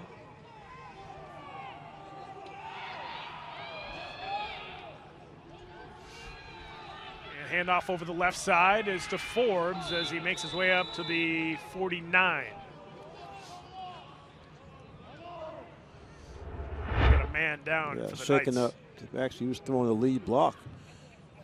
And He got leg whipped. oh, yeah, got leg whipped, yeah. He's Looks like he's all right, though. I believe that was Dalen Pereira who was down. He's Yeah, right watch back Pereira. up. For the Yeah, it's good job. He actually gave March the block to let him get those few yards. Sometimes when you have a player like Almonte, you see the coaches call a play where he just sort of rolls out of the backfield looking for a short pass. 2nd and 6 now for the Knights. High snap. It's Martin going to have to take it himself on the quarterback keeper, looking for an opening. Tries to reverse his field, just the footing. You just can't do that in this type of field conditions. There should have been close to a penalty at the end of this play. You see Martin. Watch when they ended the play when he comes down. See, he's definitely going down there, and then yeah, we've seen that called. South Boston sidelines actually yelling about that.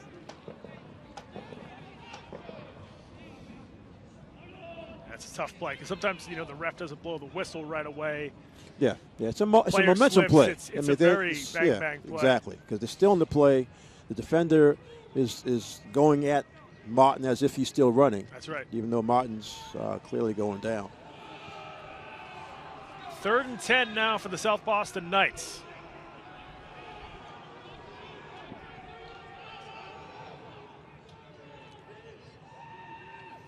Handoff over the left side to Forbes.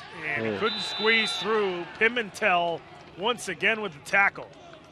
Well, the design, you got 3 receivers on that left side. The design is that the receivers are going to clear out the defenders, but East Boston's just not. They're just not believing it. They're just continuing. They're continuing to key on Forbes, and after that big run he had in the first half, not much running room at all. He started out this half with a 9-yard run, but nothing since. So another 4th and long.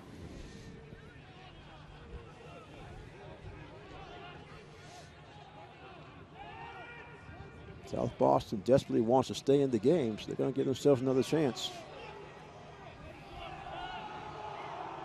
4th and 10 again for the Knights. Now they East got Boston 4th and comes 5. across, it'll make it a little easier. Yeah. Got to push them up to midfield. Offside on the defense. Replay, 4th down. Okay, this is a bit more manageable.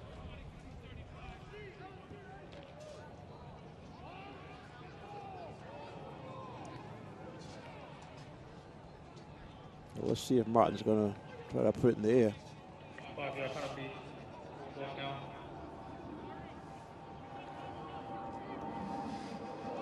Almonte was back for that last play, but he just came out again. So it's good to see him back.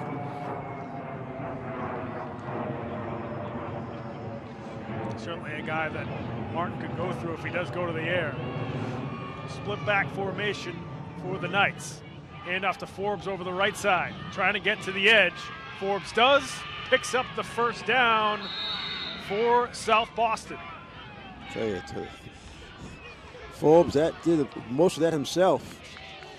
He's only 165 pounds, but has some good speed, even on this bad track today.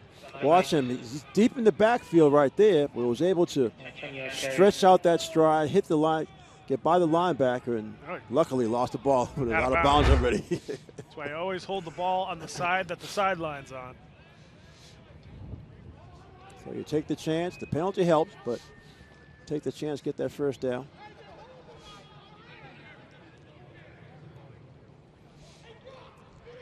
Knights now at the 39-yard line of East Boston.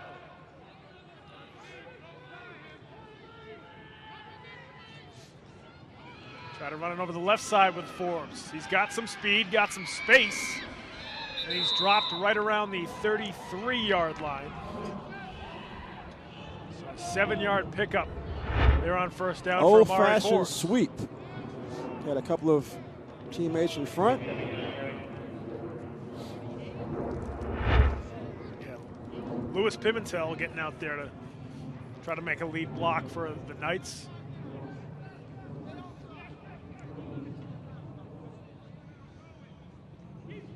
(20-6), and obviously South Boston would love to push them before the end of the third quarter, make it a one-score game going into the final period. And off to Forbes this time. Oh, he faked it. Oh, they It's faked Martin. it. It's Martin himself up the middle. Martin to the end zone. Touchdown. South Boston Knights. Touchdown by Nathan Martin. Much needed touchdown scamper that time for the Selfie. Huge call, too. You fake it to Forbes. Forbes, nice fake, too. Forbes did a good job. He faked me out. Yeah. And Martin showing his speed. As he was able to, even after East Boston saw him with the ball, he was able to outrun everybody. So a trick play gets South Boston right back into it. Very important two-point conversion, though. Very important.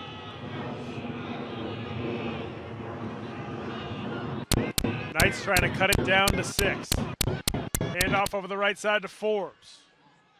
Forbes tries to leap into the end zone. He does for the two-point conversion.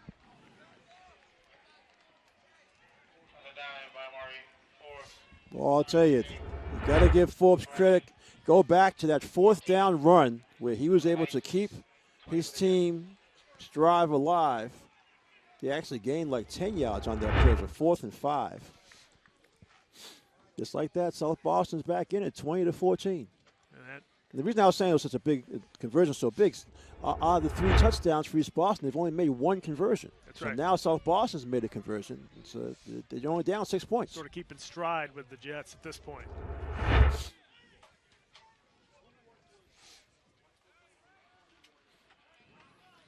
So a little trickery.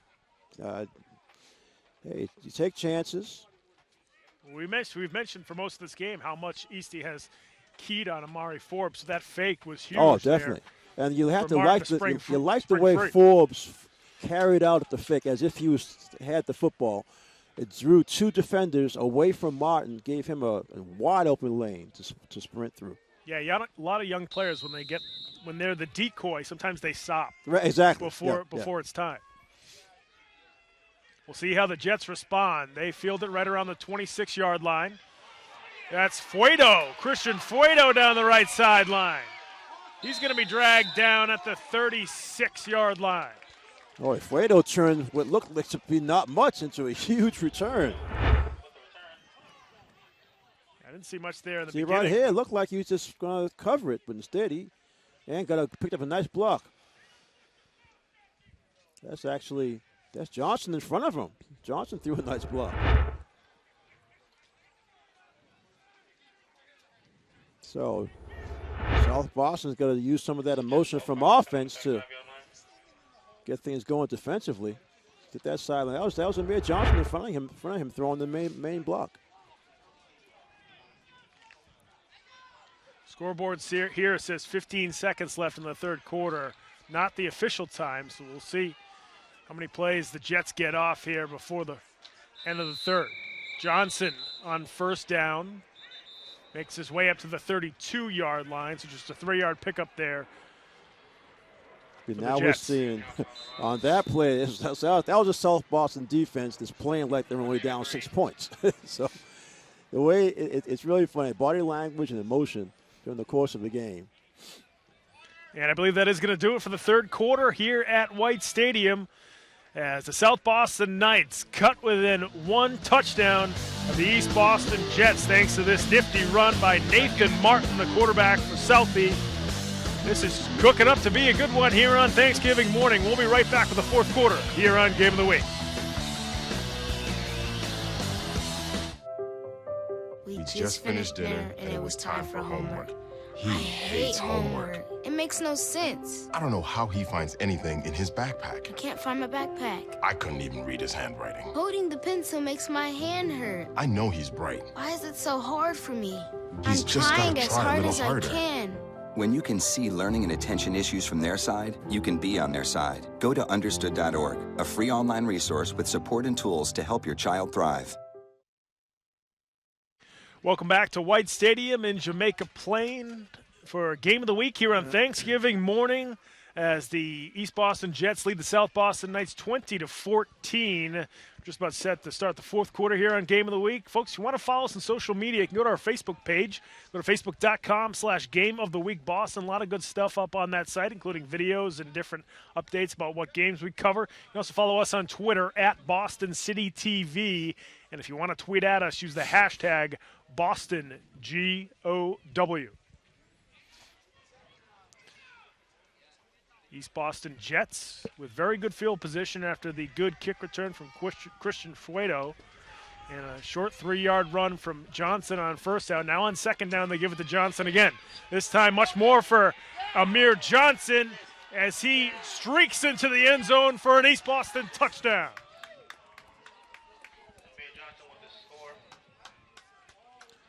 Touchdown number 3 for the junior tailback. Simple handoff. Amir's able to get to the sideline quickly. I'm not sure what happened with the cornerback on that side, but somehow Johnson had a free rein. That was, I mean, even though it was 32 yards, it had to be one of his easiest touchdowns of the season. I mean, I don't think he got touched. Amir is having a game. I mean, he's a junior. That's right. Right. So Coach Parziella have him for one more season. Had a lot of good juniors this year in City League football. I think a lot of teams are going to be much improved in 2020. So you see the Jets trying for the 2-point conversion. They go with the reverse. Here to Ryan Gray looking for the end zone, and he dives at the mud in the end zone here at White Stadium for the 2-point conversion. Puts the Jets back up by 14 here early in the fourth quarter. You see it reverse, and there's Ryan. Plenty of room.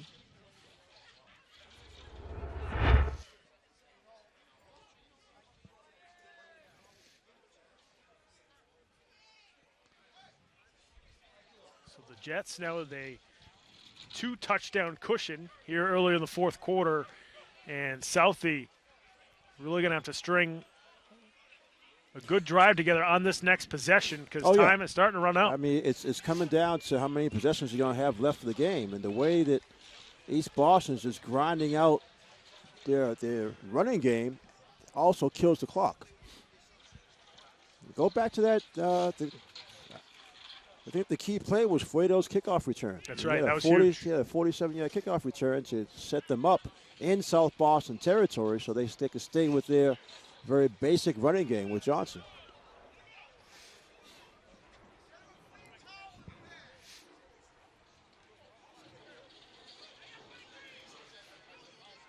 So that's a resounding answer from East Boston after the touchdown from Martin, from the quarterback of South Boston.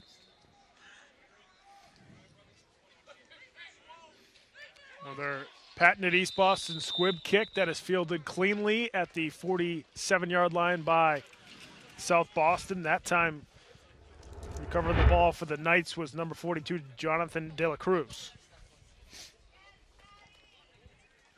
Southie's getting good at recovering these onside kicks. Yeah, they've had plenty of chances, I tell you.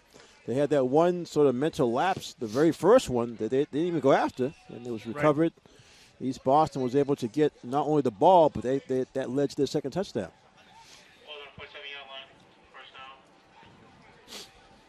So let's see how many more tricks South Boston might have up in that huddle.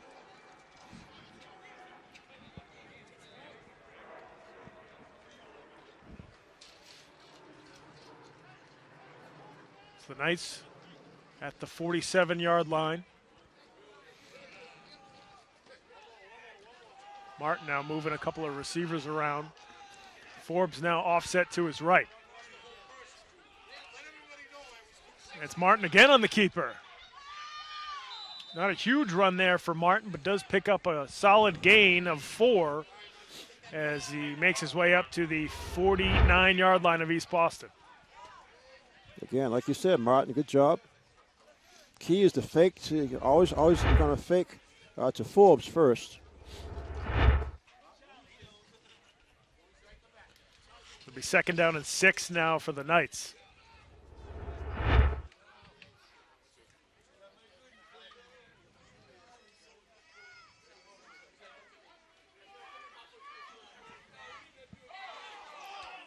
Yeah, we almost had a fumble there in the backfield as Forbes is wrapped up well behind the line of scrimmage. That wipes out almost the entire run there for Martin. Right. Yeah, one of the few bad snaps we've seen all day. That was the only one that came up short. Forbes was quick enough to retain possession for South Boston, but like you said, brings up a 3rd and 9.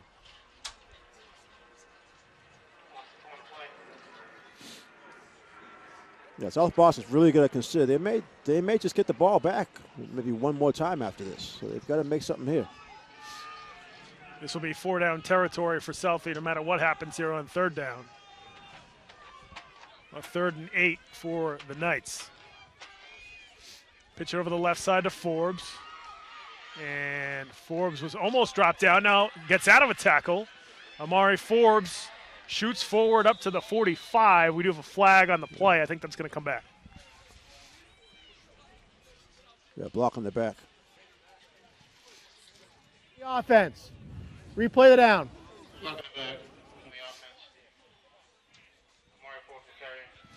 He had Forbes going back and forth so much. One of his teammates just get caught making contact on the wrong angle.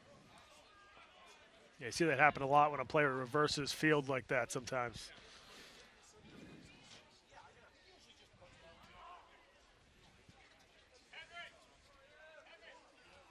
Well, South Boston they only had 2 big plays the whole game. That big run by Forbes in the first quarter, then of course the big touchdown by the quarterback Martin.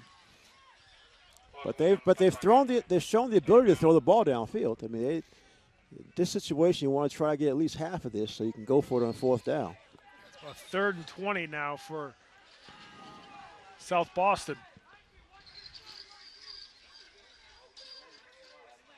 They give it to the man in motion. Ball is loose as Almonte was supposed to get that on the reverse, but wasn't fielded cleanly. Yeah. That technically is actually an incomplete pass. Should be. I think they ruled it a fumble because that's one of the reasons the Patriots run that play all the time. Brady grabs the shotgun snap. Going forward. Right. He pitches it forward.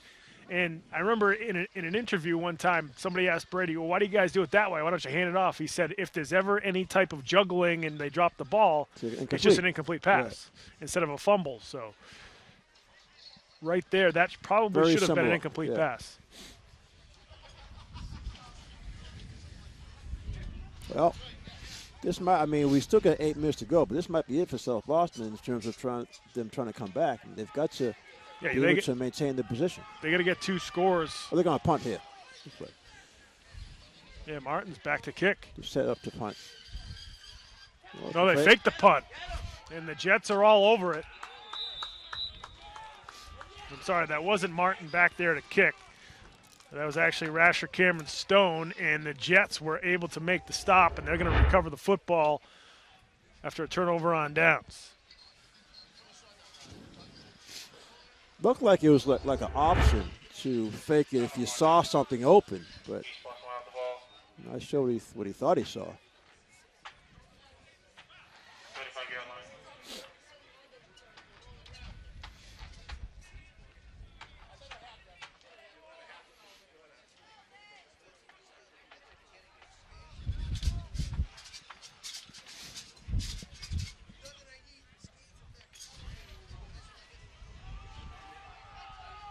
The Jets take over at the 35-yard line. Hand off over the left side to Johnson. And Johnson gets bumped out of bounds. We also got a flag on the play, most likely on East Boston.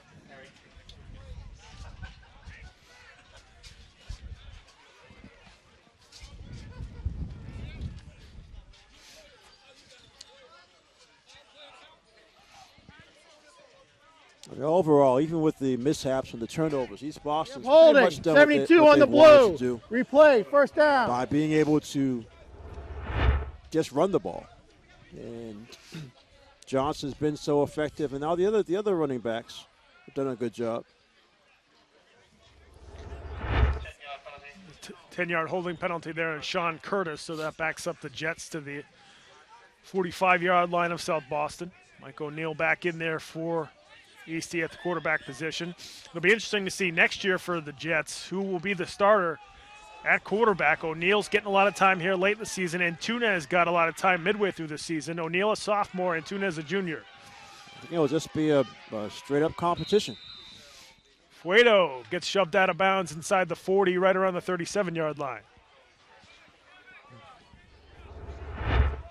Can't think of the last time we've had a game with a team not attempting a forward pass. It's been a while. They're close again on one here because they haven't had to. I wouldn't be surprised if it was East Boston the last time. Right. Exactly. More than likely, that's about the best choice. It was East Boston, then Tech Boston several years ago, and the coach Moran ran that triple option all the time. Right. They ran the ball down teams' throats a lot as well.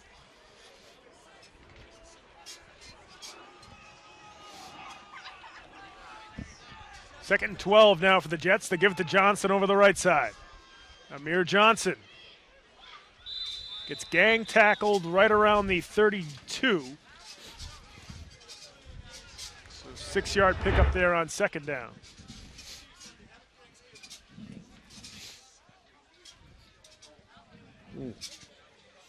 Boy, Johnson, you talk about bad field and a defense that knows he's coming at you.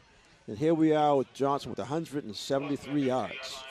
Yeah, I don't think he's fumbled. I mean, he bobbled the ball once or twice, but got it right back. I don't think he's. That's right. He fell on one. He dropped it once and fell on it. But 172 yards. We saw a number of times when he gets into close quarters, he'll put that second arm around the football. Right.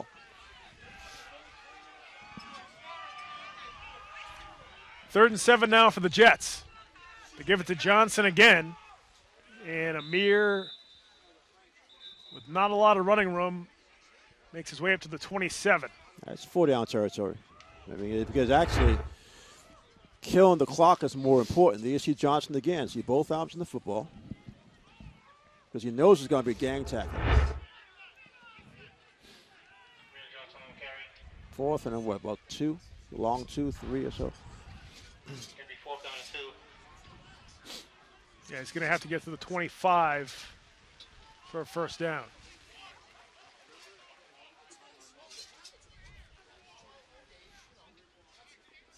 I'll take a timeout. Yeah.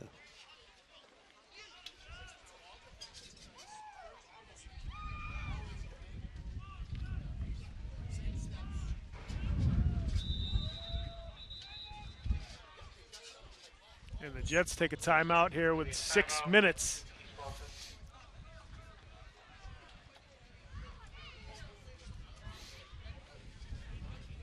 You might have even had East Boston wait till the play clock definitely. went down Exactly. to 1 second what and call a happened. timeout. Yeah. The officials are trying to sync the clock with the time on the field. So it's definitely less than 5:59. All players can be there close after the game outside of the gate. Thank you.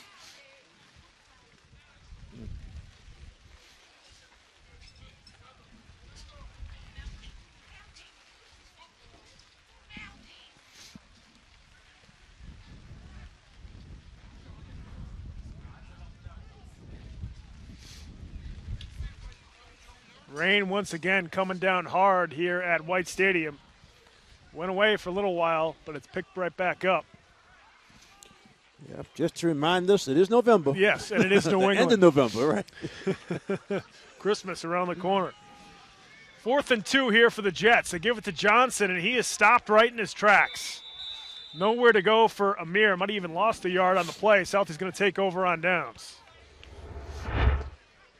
I think that's like the second time you see a stone wall there. No push from the offensive line.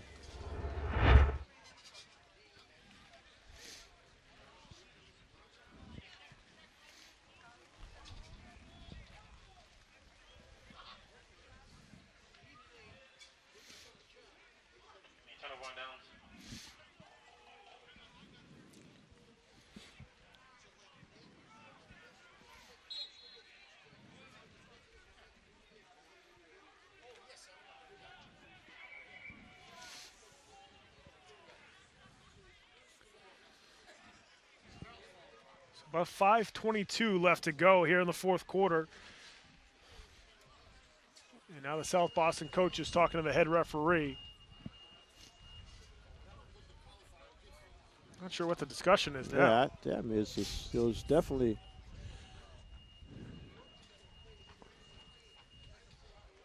a simple fourth down stop and get the ball at the point of the tackle.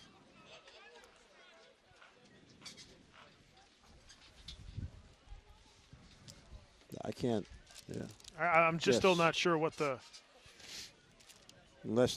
confusion. Unless South Boston's trying to say that there may have been unsportsmanlike or something going on that wasn't called.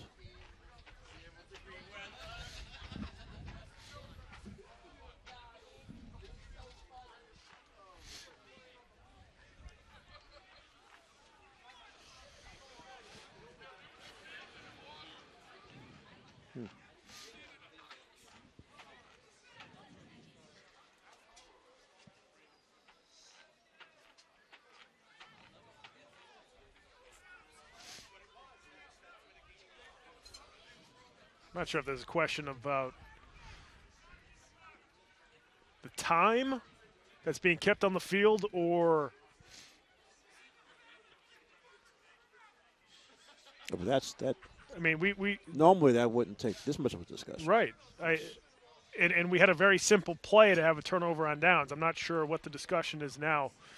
Looks like they have possibly come to disagree. Yeah, I think that's exactly. That's what it looks like to me. That's exactly what happened. Anytime you have guys walking away so fast from each other, yeah, I think they disagree to disagree.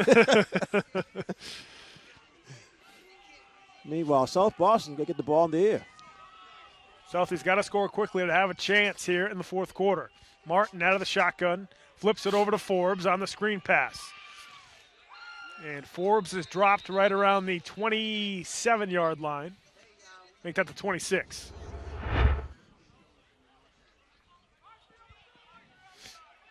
Again, Forbes just trying to get him into some open field. But anytime you have, like I said a number of times today, anytime you have a defense totally keying on one player, they'll go right to where he is. Martin again out of the shotgun, this time over the middle. Ball behind his receiver. He was looking for Walter once again, almost intercepted by the Jets. Yeah, I was thrown slightly behind. Again, slippery ball for both the passer and the receiver.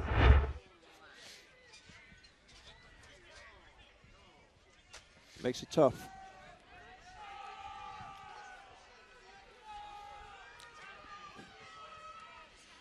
Clock reads 4:44 left to go. Martin back to throw on third down. He's got to throw that one away. He's looking for I believe, Almonte over the right side.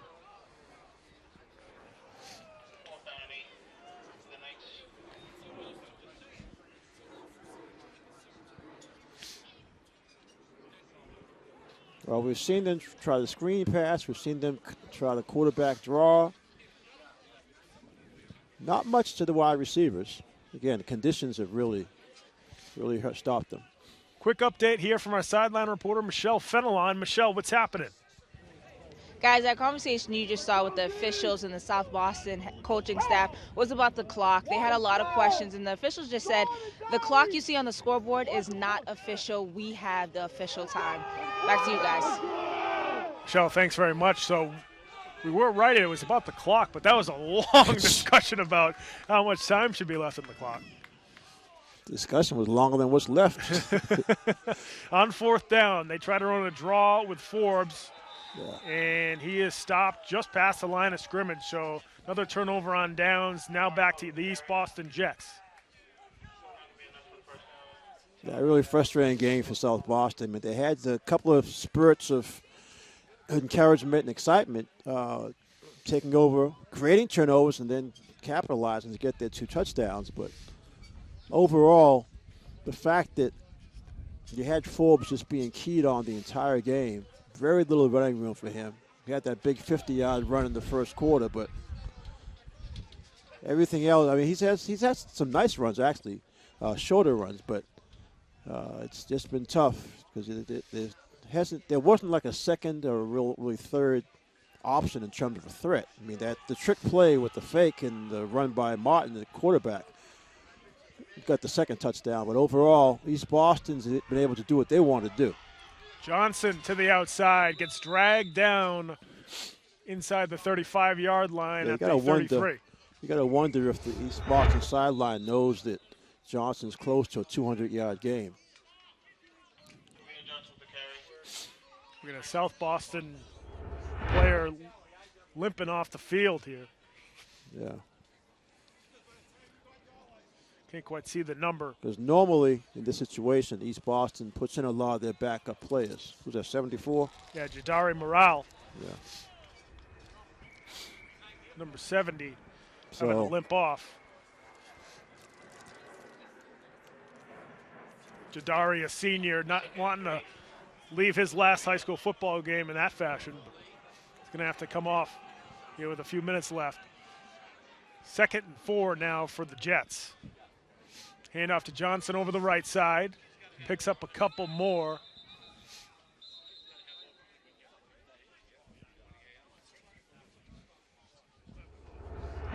South Boston takes a timeout. Again, more of the same. Johnson,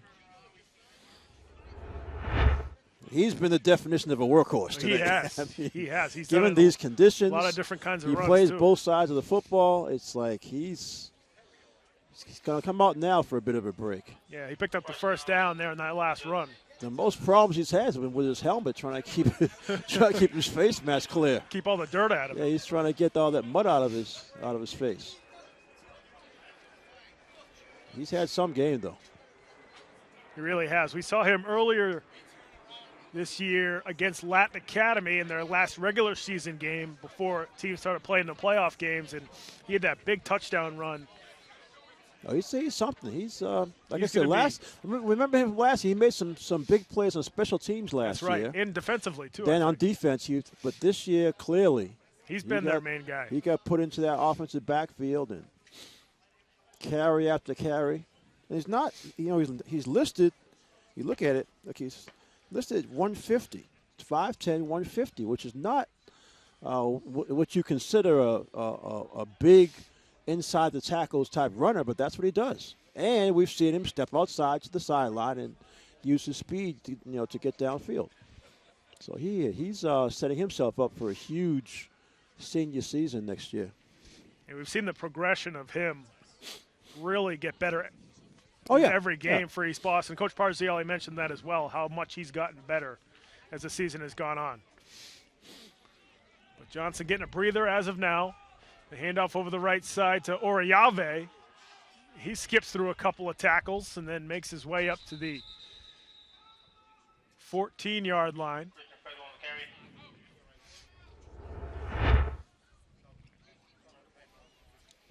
Well, the underclassmen stepping in for Johnson.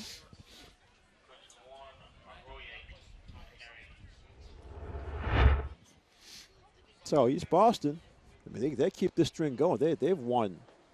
What's this? Is 10 in a row? This will be Close the 10th. to that. This will be the 10th straight Thanksgiving Day win for the Jets.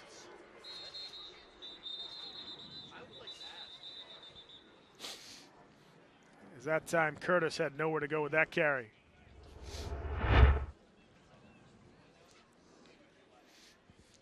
The last couple of seasons, there were a few seasons there where South Boston just didn't have any chance in this game.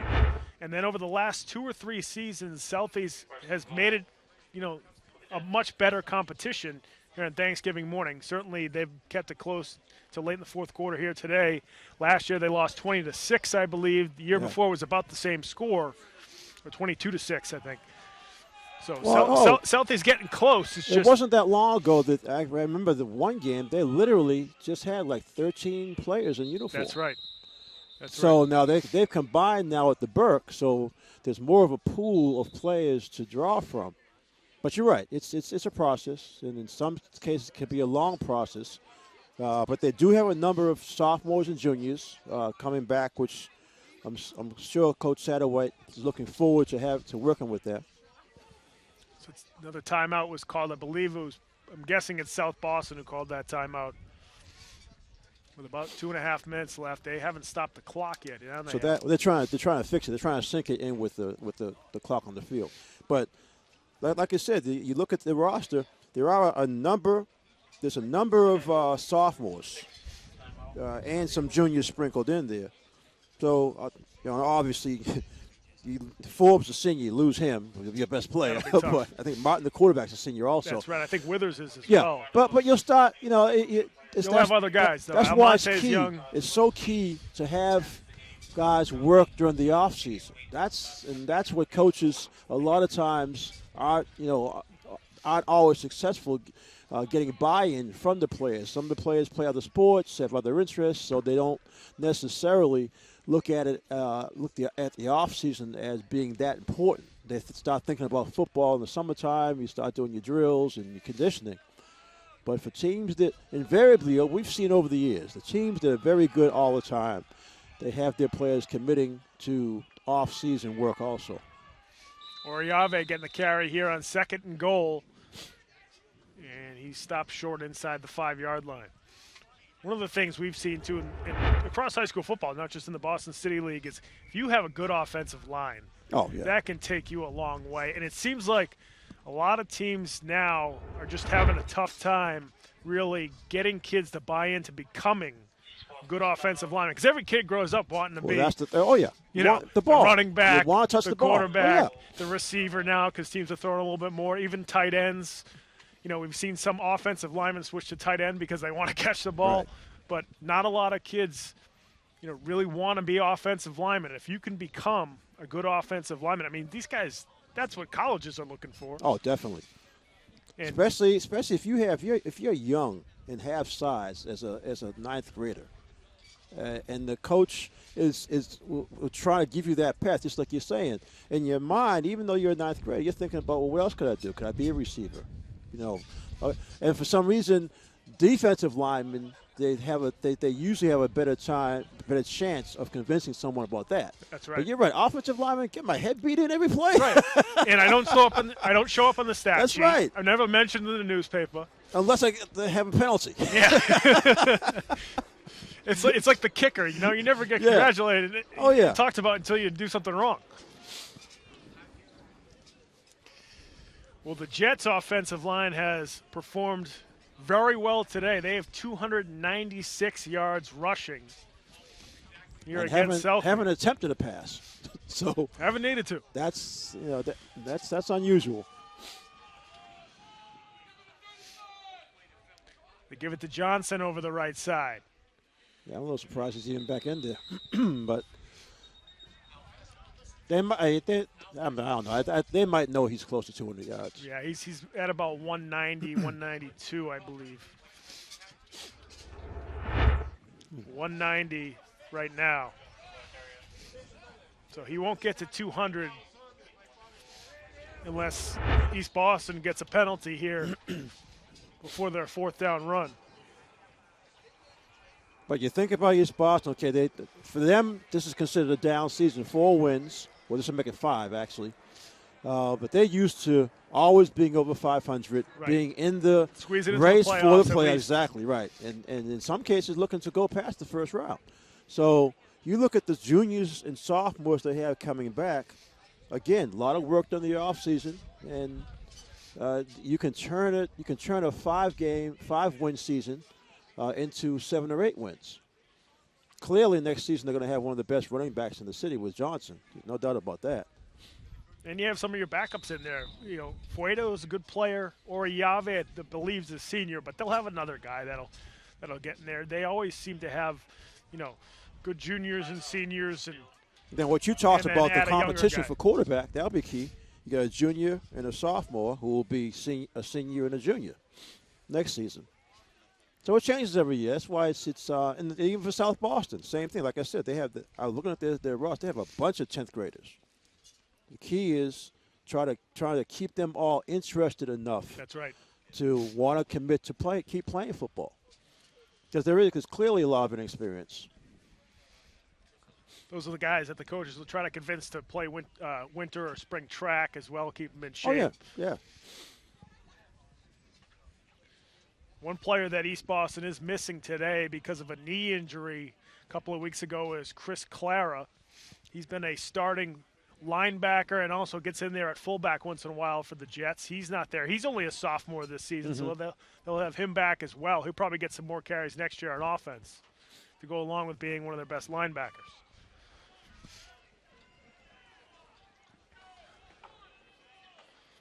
So the East Boston Jets now on a 4th and goal. Here with about a minute left to go. See if the Jets can punch it in. Over the right side is Christian Fuedo, who puts it home there for East Boston. That's the second touchdown they scored in the 4th down today. They had the big run from Johnson earlier in the third quarter. Second touchdown run for Christian.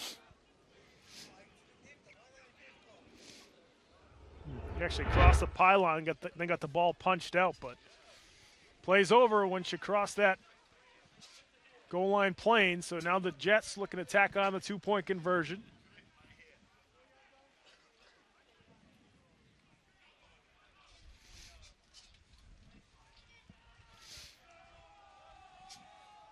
The tough part of this is for the South Boston kids. The final score is not going to really tell how close the game really was. And they had opportunities when it was a one-score game. That's right, multiple times. But the East Boston grinded out defense is what did it. The first pass. There you have a forward pass will from the be Jets. The 2-point conversion. O'Neal gets it to Ryan Gray for the 2-point conversion.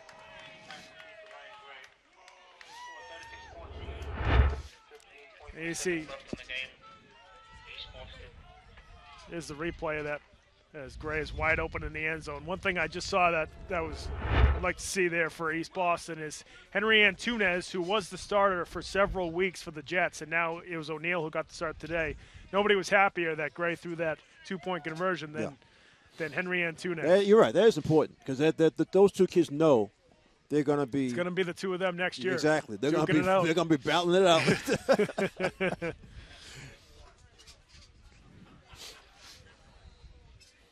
O'Neal's a right. He threw that one with his left hand. Yeah, he was getting pressure. He had a defender right in his face as he threw it.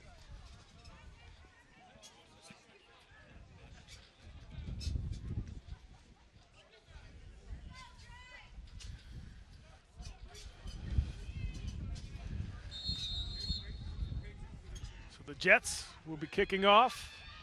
There's just about a minute left to go. Southie just going to have to pounce on it there at the 43-yard line.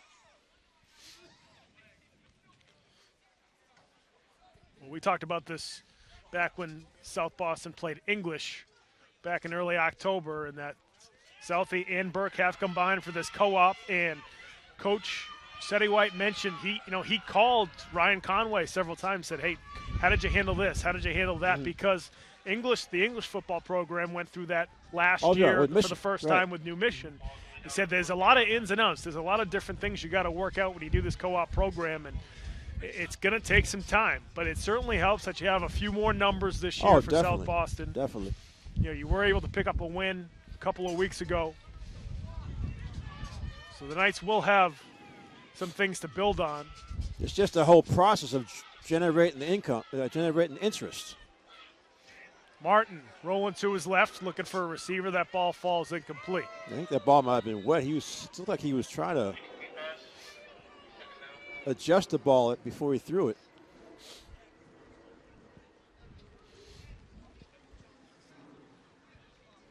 Well, it's overall it's been good. You mentioned English and New Mission and Burke and South Boston. So at this point, I mean, there's been some conversations, some talk about, or questions actually asked about O'Brien and Madison Park, which folks have always thought would be the most common sense one of all because of the locations of the two schools. They're literally right next to each other, basically part of the same building complex. And Madison's gone through issues of struggling to get players out to play.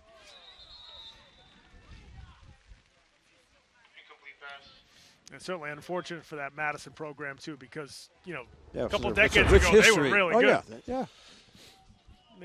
They've had Coach Robinson there for a long time, who's done a phenomenal job. over 3 decades being the head coach at Madison. So East Boston adds to their list, and it's funny too because these rivalries, and especially the ones that are so old, if you look at the entire list of history, you'll see these long runs where 10 in a row, 8 in a row, then they'll turn around and lose 5, 6 in a row. That's right, especially if a team, they get a good quarterback who's a freshman and they hang on to him for 4 years. So 3rd down and 10 now for the Southie Knights.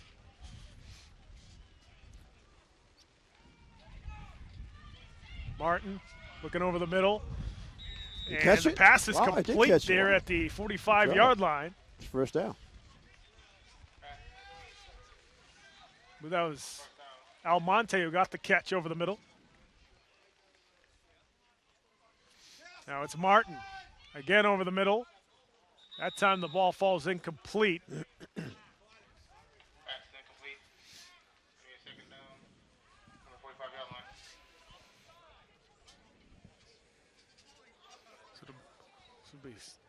Let's take a look at that last completion. Yeah, Martin just looking for someone. Now finds Almonte over the middle. Does a good job, excellent coverage.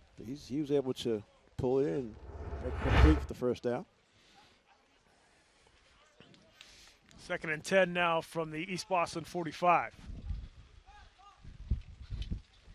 This time it is a completion here for the Knights.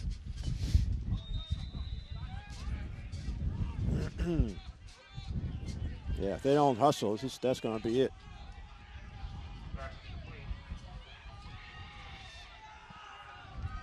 Knights are able to get off one more play here before the end of the game. Martin chucking it down the left sideline, and the ball falls incomplete.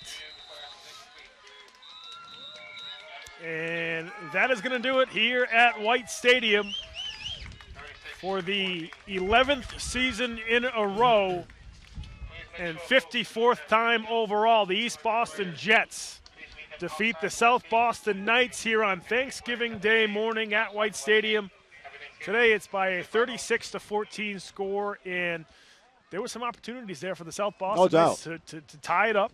And East Boston, every time Southie put together a touchdown drive, East Boston came back. When it was a one-score game, East Boston came right back and scored another touchdown, mainly with Johnson. And, he had a huge game, close to 200 yards rushing, couple of touchdowns, good defensive game. So all around, that junior really showed that he'll be a player for everyone to look forward to next season. No question. He was a lot of fun to watch here tonight, or this morning actually, here on Thanksgiving, as Eastie was able to take away another win here at White Stadium. Folks, we're going to head to break. When we come back, we'll have our Game of the Week MVP. I think that one's going to be a shocker. And our final stats here from White Stadium in JP before we sign off for the 2019 football season. Folks, make sure you stick around.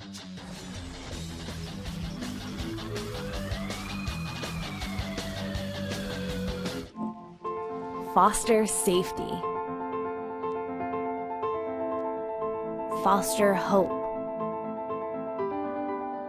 Foster joy. Foster curiosity. Foster support. Become a foster parent, because every parent makes a difference. Foster, Massachusetts. Hey, look, it's those guys. Get some drinks! Are you good to drive? I'm fine.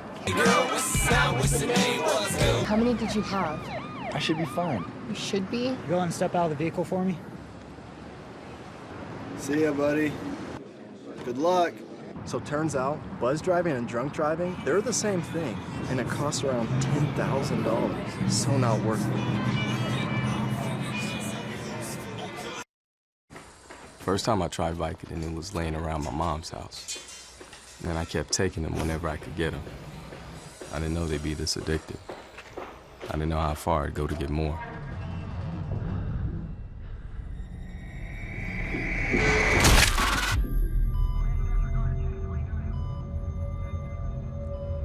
Opioid dependence can happen after just 5 days. Know the truth, spread the truth. So there you are, shuffling through a stack of resumes, and you come to mine. This is it. First impression. My way in. But can my resume show you how I truly stand out? Like that I was studying, going to night school while working 2 jobs just to help my parents pay for groceries. Or being the first one to always step up. No, that's something you just can't put on paper. Look beyond the resume and discover new ways to develop great talent that is dedicated, hardworking, and determined like me. Do you want to retire like a champ? Just like legendary basketball star Uncle Drew? Don't do him like that, Uncle Drew! You're already acing the game. You've got your dream ride. Don't be slamming my door. Sorry about that. You just did the same. Gotta get the boys. Your dream vacation and your dream team. And now you can make your retirement just as legendary. I get buckets. Get the tips you need to get on track at aceyourretirement.org.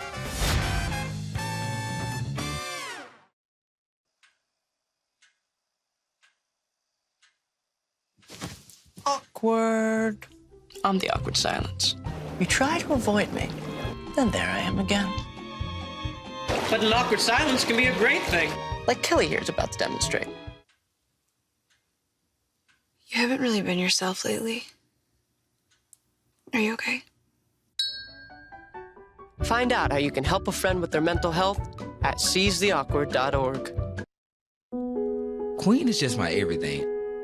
His smile did it. His smile, his eyes, his knowledge. My landlord, he decided that he wanted me to move based on the fact that I was transgender.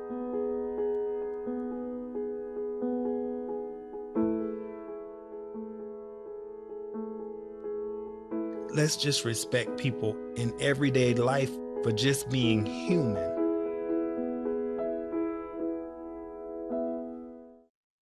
No doubt you're going places, young lady. Thank you. And thank you for the interview as well. I can imagine it was the last thing that you wanted to do after such a long campaign meeting. You really are a very intelligent young woman. You're very smooth. You're very smooth yourself. You have no idea.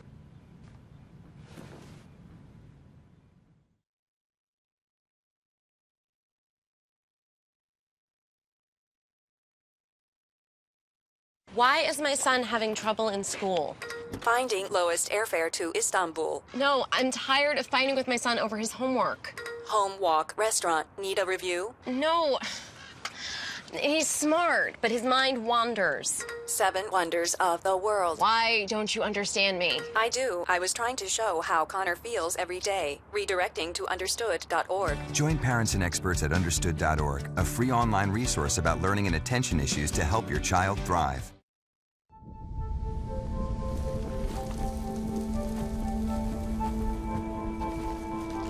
Eva Marie smoked 12,000 packs of cigarettes over 15 years. She quit, and now there's a new lung cancer screening that could save her life. You stopped smoking. Now start screening. No matter how much you smoked, early detection could save you. Talk to your doctor or learn more at savedbythescan.org. It's coming down in sheets here at White Stadium. We're going to go right to the field. Amir Johnson, our MVP this morning, and the head coach, John Parziale, and some of their friends as well. We're going to go down to Michelle Fenelon. Michelle, go ahead.